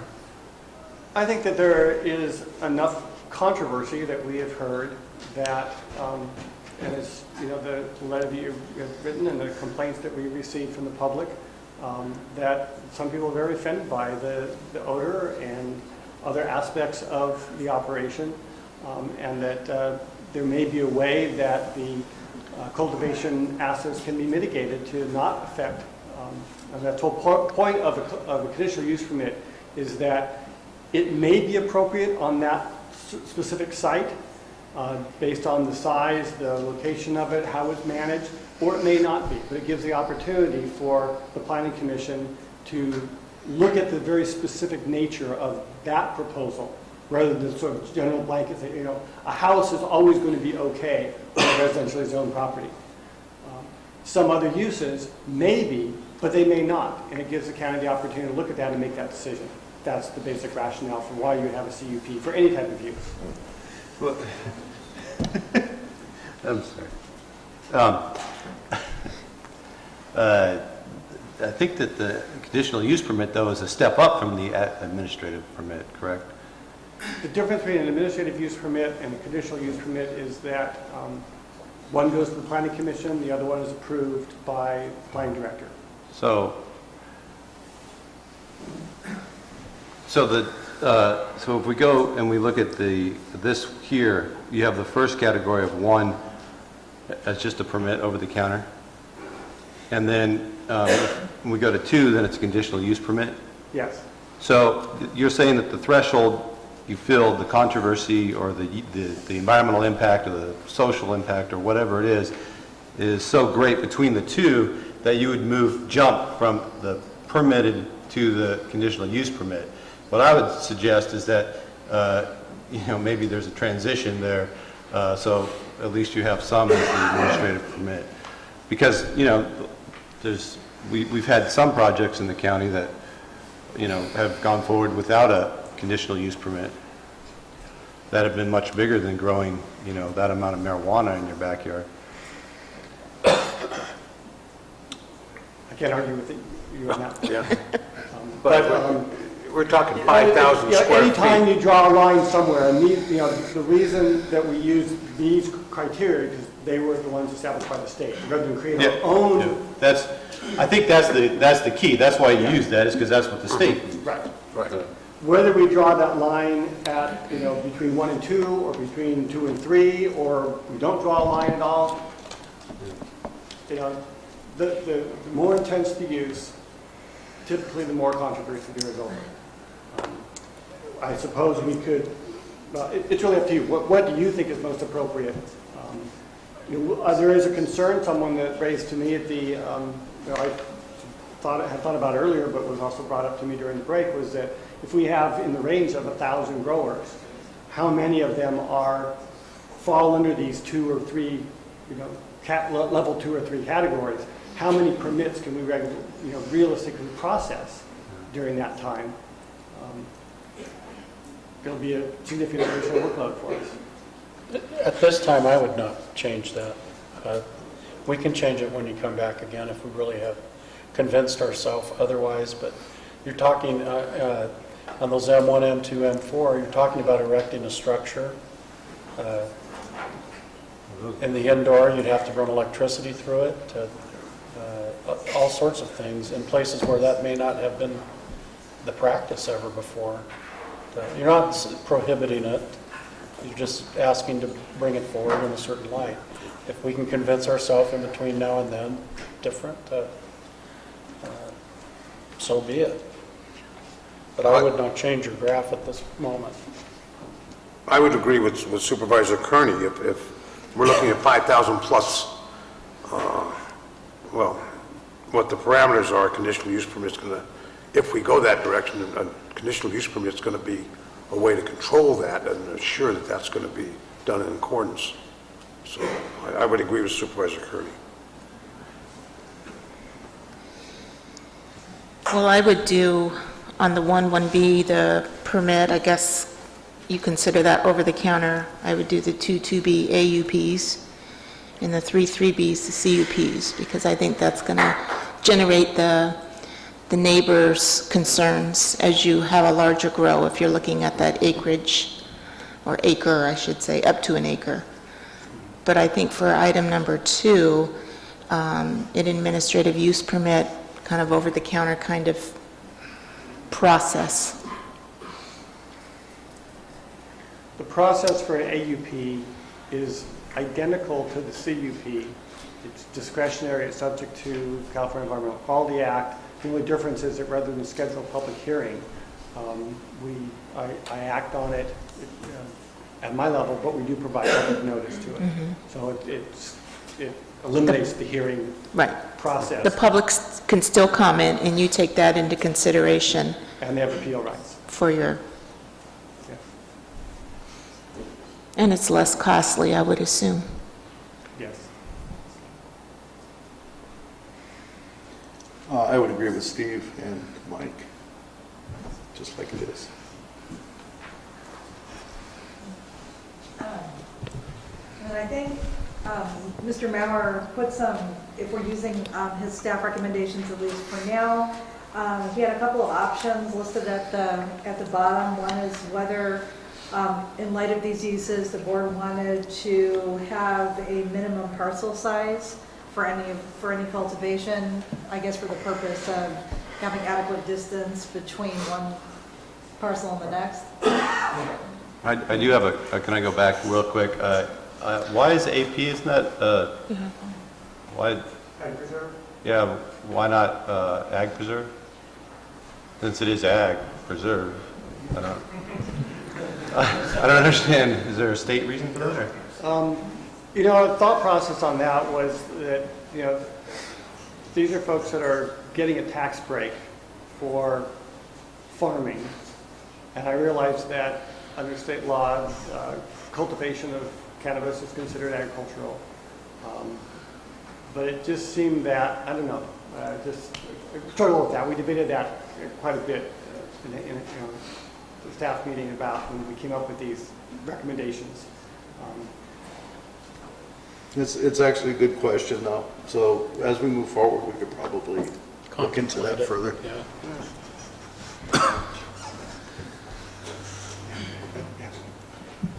Those are the ones that have Williams Act contracts.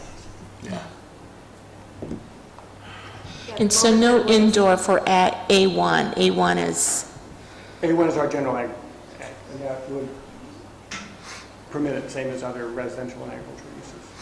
And just so the board is clear, when a Williamson Act, when property is taken out of the Williamson Act, when it goes through the process and it's no longer under contract, the AP zoning is, staff brings it forward to rezone it to A1.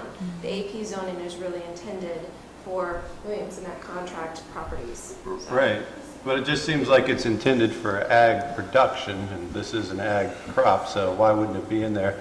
I mean, seems like it encourages protecting ag land. I mean, you can only do up to 1 acre anyway, so seems like it encourages protecting ag land and keeping ag land in production.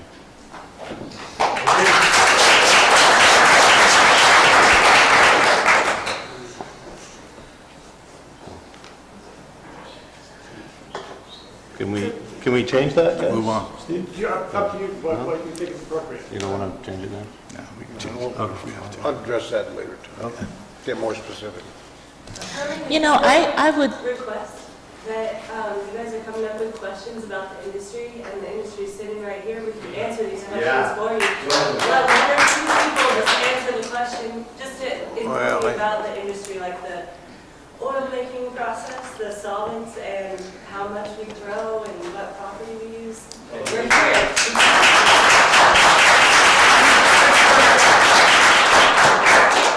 Certainly, if the chair wants to reopen public comment, you can. At this point, public comment is already finished, but it's in the discretion of the chair. Yeah, so let's go through this and then public can make comment again, okay?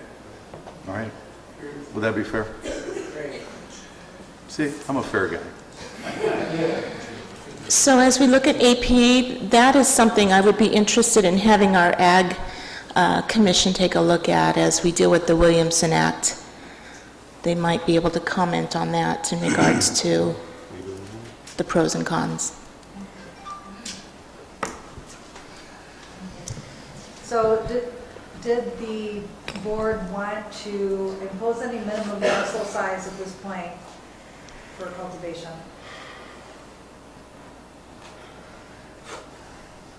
One of the biggest complaints, and the people in the industry I've talked to, and I have talked to a lot of them, is the odor. And if we're going to have outdoor grows, then we need to have some kind of a significant setback. And if we have these large parcels, then there has to be some study as to what is the correct setback. We do have a setback for proximity to schools and churches, and I think in our other ordinance, any youth activity, I forgot exactly the way it's stated, but we all realize that needs to be cleaned up a little bit. So the size of the grow,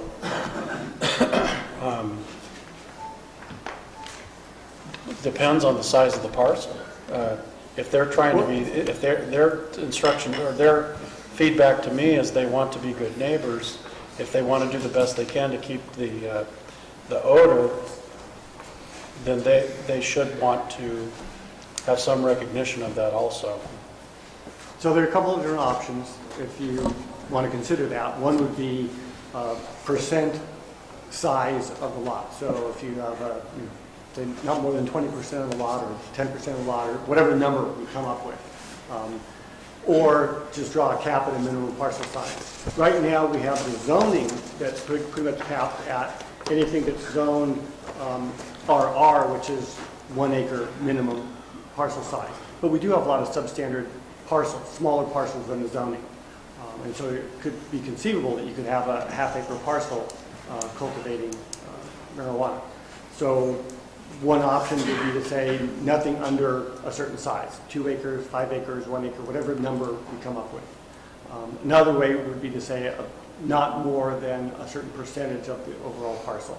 Now for a large parcel, it's not going to make a difference because once you get up over an acre, unless the state says you can have multiple licenses for one site, an acre is going to be the maximum you can grow. But on smaller parcels, you start getting down to an acre or two, that could be pretty impacting on a neighborhood that's made up of essentially 1 acre parcels or 2 acre parcels. So those are the concerns we have. And those are where we get most of the complaints when, cultivation is occurring in essentially a residential area. Right. I tend to go with a % of the acreage because we have such varying degrees of 1 acre, 5 acre, 20 acre, et cetera. So I would look at something like 25%. And then I would also, echo what Steve is saying in regards to the setbacks and things along that line to kind of position it, you might say, within that 25%.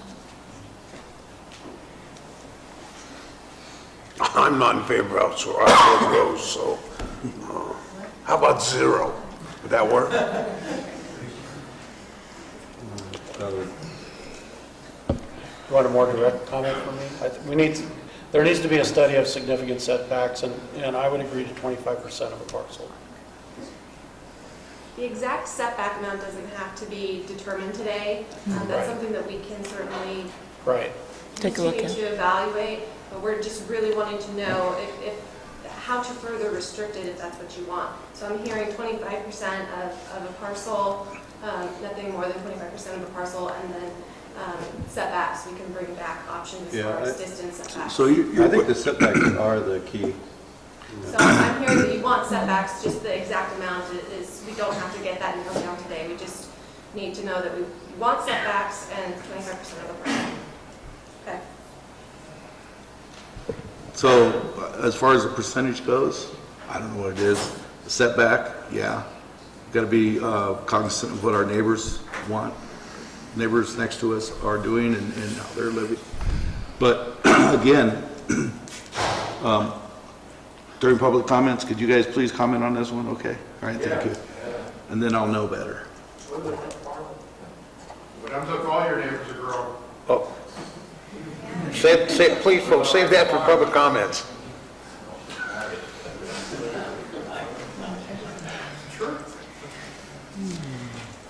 Okay. Okay. So the next issue really is whether or not you want to allow cultivation on an otherwise vacant parcel, or you want to have it occupied with a permanent residential dwelling. So I would recommend that we, especially in the Butte Fire area, we have a grace period on the permanent house, We can certainly provide an exception for those who have lost their homes due to disaster. Yeah. I'd like to see them living on the parcel or the license holder. But I agree with Supervisor Wright.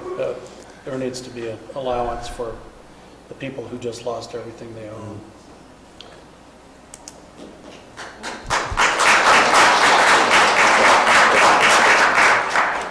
So then is the direction that you would like to have a residential structure on the property with a grace period considering any parcel that lost the structure during the fire or during any potential emergency? That's what I'm saying, but I'm one of 5. Yeah, that makes sense. I mean, I would support that. I think that's part of the safety and security too, is that you have some sort of permanency with the parcel, so. So we're talking about for outdoor cultivation, I'm assuming, because the indoor ones are going to, Mr. Mauer's recommendations were all in the manufacturing zone, so we're talking outdoor. What are we talking about? Outdoor marijuana. We're still talking on They outdoor. get to live on the parcel.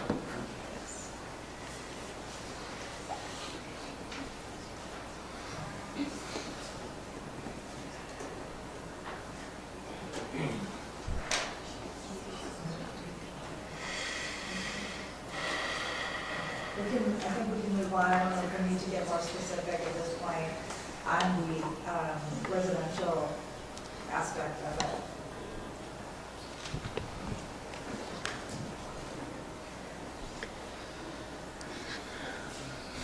All right, so for indoor cultivation now, going back to what's going to be allowed in manufacturing zones, are there any, the state is going to have some requirements in order to hold a license. There's going to be some requirements that come through the state. Is there anything that the board wants to specifically see in the ordinance at this point that adds further restriction on indoor cultivation?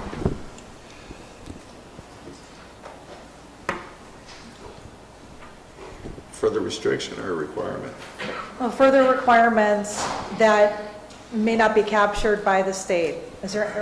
And we can always analyze based on what the board recommends, whether it's already captured by state law or not. And if it's already captured, we can just leave it at that. If it isn't captured, we can write in some additional regulation.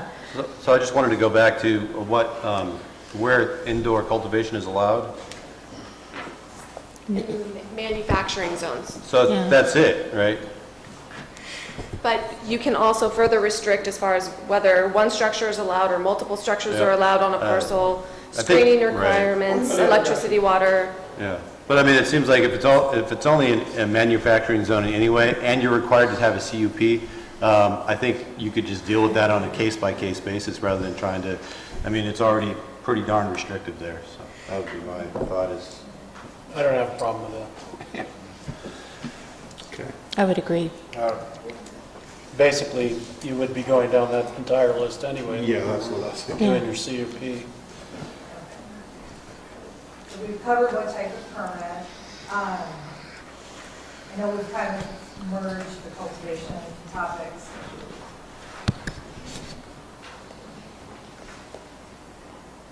So for outdoor cultivation, is there any specific regulation regarding screening, odor control, etc., that the board wants to make sure is part of outdoor cultivation? Isn't the state going to address most of the water issues? Or, Yes, I mean, the state... The state will primarily address it. It's getting the entire state regulatory scheme up and running. So if the board would like additional safeguards at the local level, we can certainly put those in to deal with any issues between now or when our ordinance is in place and when everything is completed at the state level. All right, so is there currently, is there, it's got to be a legal water source? Is that in there? We can do that. Yeah. It needs to be a legal water source. That'd be good. No illegal diversions. And which means it has to be permitted, correct? Correct. All right, good. Because I know most of the people in here probably do things right, but there are some folks out there that get real creative around it, so I just want to make sure that that's easy to identify. I think one thing that we might want a little bit of direction on is the state's default for distance from sensitive uses is 600 feet for cultivation. Is this something that the board wants to maintain, or does the board want to make it stricter? Sensitive uses would be a school. Schools, and then we have a current definition of sensitive use that we use for dispensaries. And so I'm assuming we would probably reference that same list for... Their definition is less targeted than our dispensary definition. So that's the direction we need, is whether for sensitive uses, if you want to go straight, you can't go less than 600 square feet, but you can go more if you want. 600 straight feet. Yeah. Square linear feet. From the grow to the sensitive use. We just discussed that earlier. Parcel. Parcel line, I beg your pardon. But that's for sensitive use. That's a school or a church, someplace where children... Youth centers. Yeah, youth centers, things like that. Libraries. I'm more in the line of 1,500 feet myself. Is the dispensaries currently at 1,000? I'm sorry. Yes, it's 1,000. Dispensaries are 1,000. I would go for 1,000 to be consistent so far with that I would agree. regulation. Okay, I'm more 1,500 feet, because you got a school, a bunch of kids out there playing, nothing in between, especially now. 1,500 feet even isn't very far, and we just like to try to minimize the impact on that as much as we can. Can we take a poll of the board with 1,000 versus 1,500 or a different number? I'm 1,000. I'm 1,000.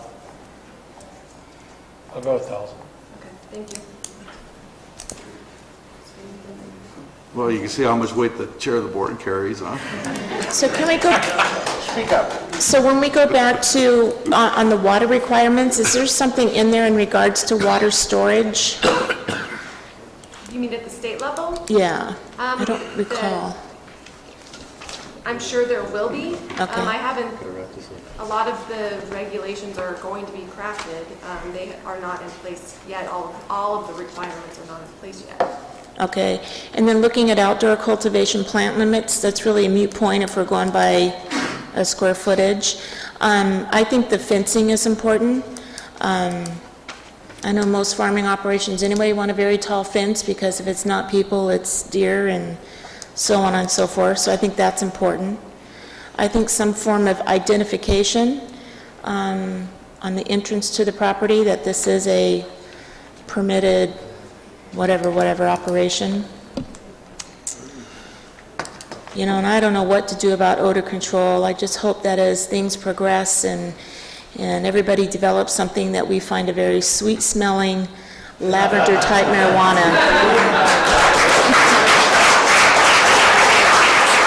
You know, sensitive to odor, I mean, I'm a farming person, so I know what odors are like, and you know, I've lived on dairies, and I've lived next to sewer plants, and so on and so forth. So, you know, I think, I don't know what you can do in regards to that particular odor. I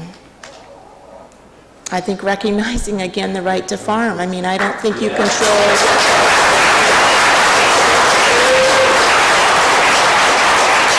I don't think you can control that, but I'm open to suggestions.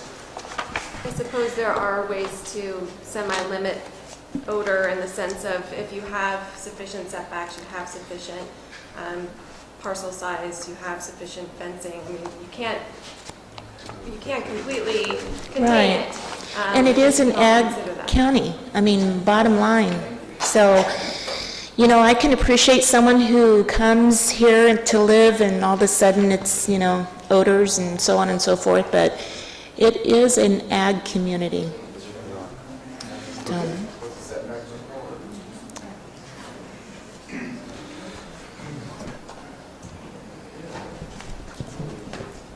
I guess while we're on the issues, Fencing requirements? We talk about that? This is indoor, correct? Outdoor. This is outdoor. Which you banned, so you can't comment. I can't comment. Scratch that. Is there, I kind of have the consensus that you want fencing. Is there, would you like specific kind of fencing? Is it screened as far as, is it wood I think we should, fencing? Is I think it should, all the fencing should come to the Board of Supervisors, starting next year. Actually, even the industry, I had suggestions from the industry, and they recommended all gardens must be fenced with a locking gate. Is there any kind of materials that you would prefer to see? Electric and razor wire and... Yes, it's all locked back tea, man. No, I don't, again, as farming... Let me read exactly what was written to me by one of them, because it actually does make sense. Garden security, all gardens must be fenced with a locking gate, something to keep the kids, robbers, and deer out. As for how close to the garden this fence needs to be, we recommend within 25 feet. This would allow plenty of room for a large machinery to get in and out of the grow site. So you have a secure fence and you have it workable for an ag operation. I have a question that maybe can be addressed by the industry in public comments. What's your recommendation for fencing There you go. on your outdoor grow? But I can't comment because I didn't want to ban. I mean, when public comment comes up. there's an issue that's been brought up a couple times now, and I just want to make sure that we are clear on your desire and direction on this. The right to farm ordinance is a local ordinance. While the state has determined that cultivation of cannabis is agriculture. The state does not have regulation regarding right to farm, so that is a local regulation. And the question I have for you is, do you want to include cultivation of marijuana in right to farm, or do you want to exempt it? I would include it in right to farm. I would include it.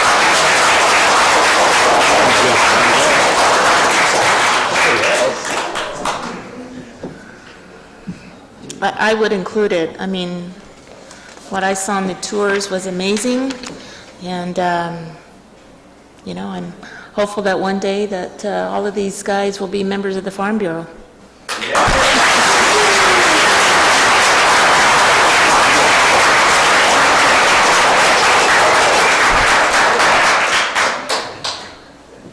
That's a bold statement. Aren't they already? Well, I don't know. At this point, we've heard from 2 supervisors as far as this item. Any other weigh-in from you? Do you want to put in the right to farm? Is that what you're asking?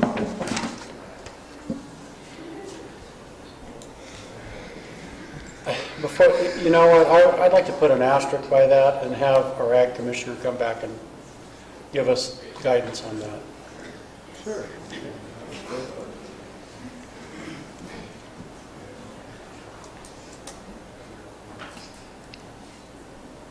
All right, height limits is going once, going twice.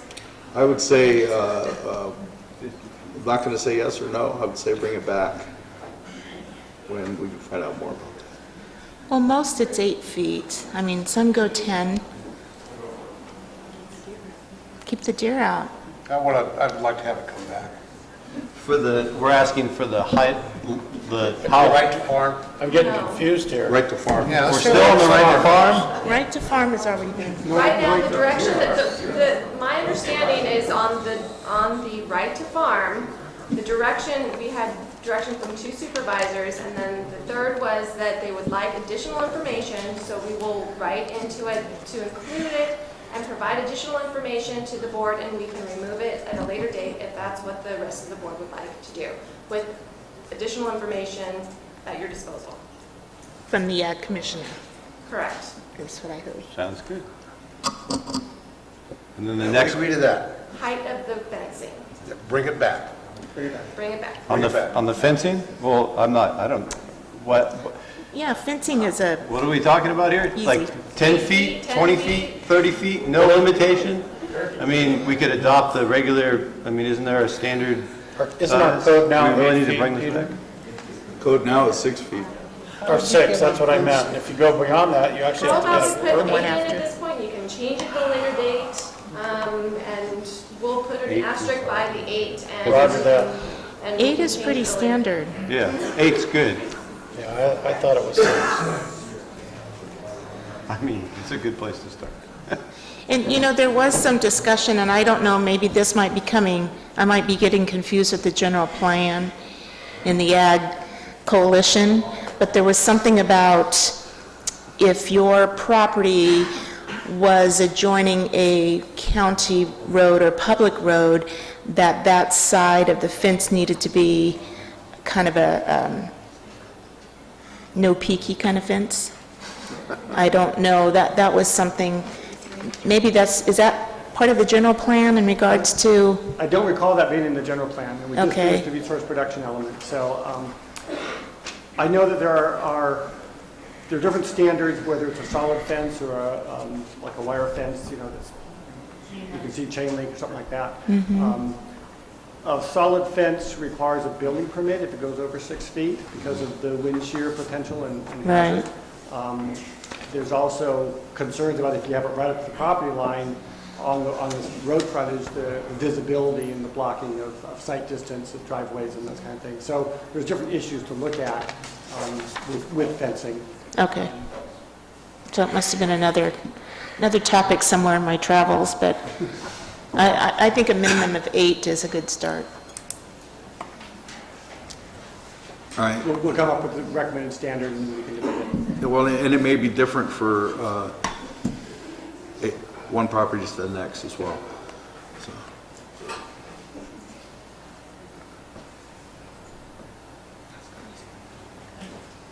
All right, so moving on to some of the other state license types.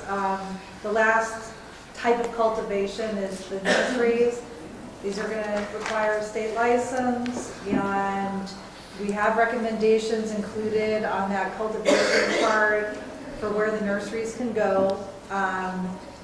Does the board want to just go along with the planning director's recommendation for zoning and allow the state to license them, or does it want to change anything, add any additional regulations? Again, this is for growing seedlings and starts, not for actually harvesting the flowers from it. So there wouldn't be a local license issued to them? There will be a state license required for them to legally have a cannabis nursery, and then because there's a state license required, there would also have to be some sort of local permit. And right now, according to Mr. Mauer's graph for nurseries, he's recommending a CUP in A1, an M1, M2, and M4. No other zoning allowed for nurseries, according to the graph. So right now, if you were to do a nursery anyhow, don't you need, isn't there a permit process for that? Or a nursery for someone to plant on the campus? Yeah. Like in a hothouse or something. Yeah, I know that they're allowed in the A1 and AP zones. I think AP zones. I'd have to go back and look. I think we also, the nursery is interesting because while it's agriculture, often the nurseries aren't actually, they're grown in pots, in more of an industrial kind of use. They're on a gravel surface in pots that you can pick up and transfer it, or you can starting pits, whatever you want to call it. Again, the reason for the conditional use permit was just for regulatory review and oversight of it. It doesn't have to be conditional use permit. I think it's fairly restricted as far as where they can be located. I don't think it's appropriate to have what's essentially an industrial ag operation in a residential zone. Okay. So we could change that to AP, is that what we're saying? AUP? The recommendation right now is up there, and if the board is to CUPs in the A1 zone and in the manufacturing zones. And if the board wants to change that or wants to add additional regulation, aside from whatever the state will require, we would want to know to draft that in there. I would leave it at that way at this time. Yes. Yes. I would agree at this point.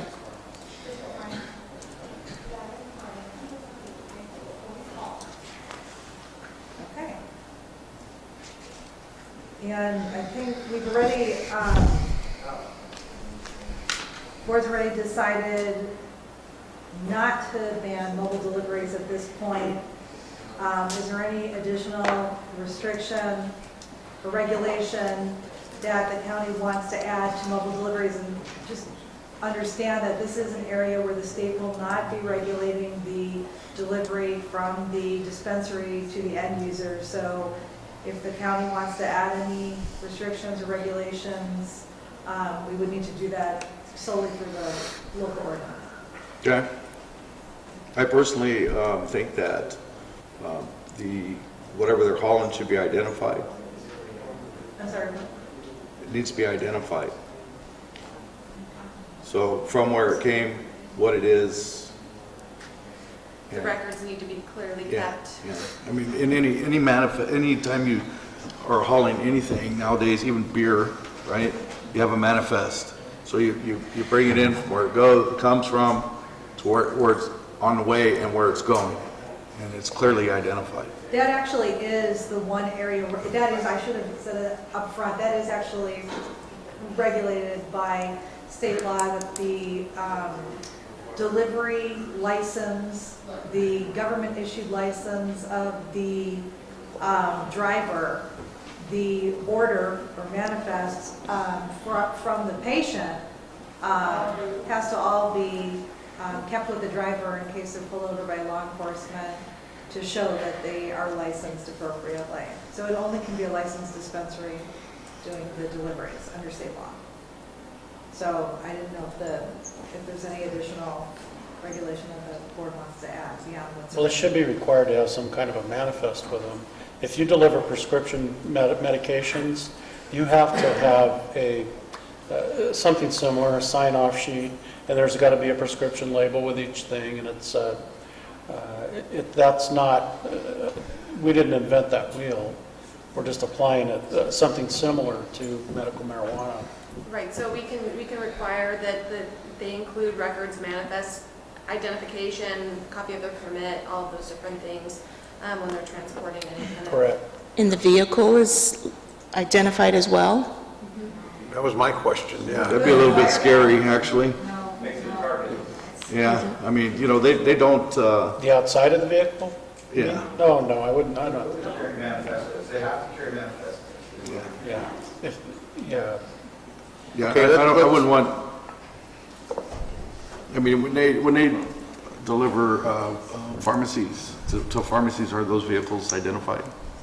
Not always, no, usually Usually it's FedEx or UPS. Yeah, so, well, not always. In urban areas, somebody after school comes and they're taught how to do it, and you pay them the mileage to deliver the prescription. yeah, so I don't think we need to identify the vehicle. If it No. gets pulled over, they're gonna have the proper identification, everything they need for the officer to check it all out. That's right. I don't think we need to do Is there anything more a than that. requirement for the operator to announce to any law enforcement officer that he is a legitimized, certified marijuana, medical marijuana, or whatever you want, delivery person? Does he have to declare that to the officer? Yes, he does.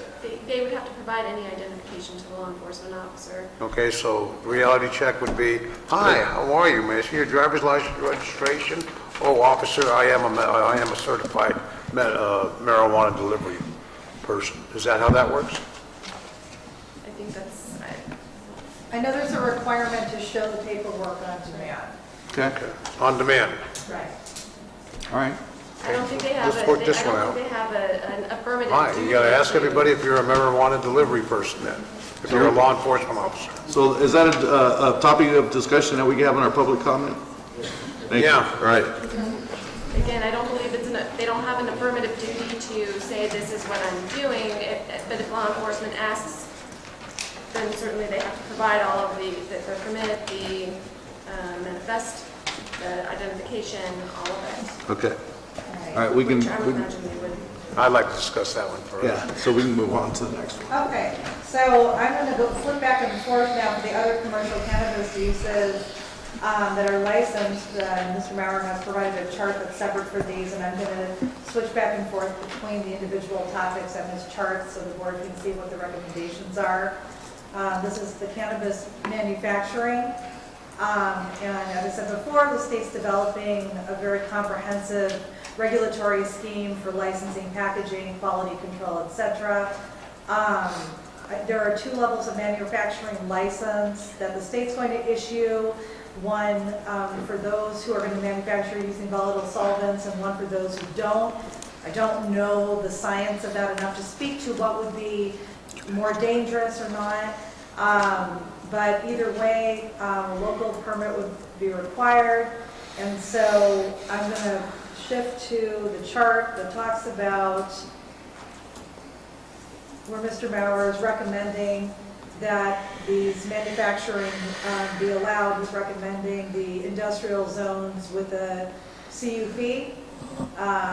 And so I don't know if the board wants to add anything else. There will definitely be pretty significant state level regulations about quality control. I'm not sure about the safety aspects of that. So on manufacturing and CUP, I could agree with that. Testing, of course. Distribution. C2. Why would you need a CUP on C2? I'm trying to The find C2 this is the general commercial zone, and distribution center is allowed for other uses by conditional use permit in the C2 zone. So if you're a beer distributor, you're a furniture distributor, you've got a warehouse and trucking operation. More along the size of it?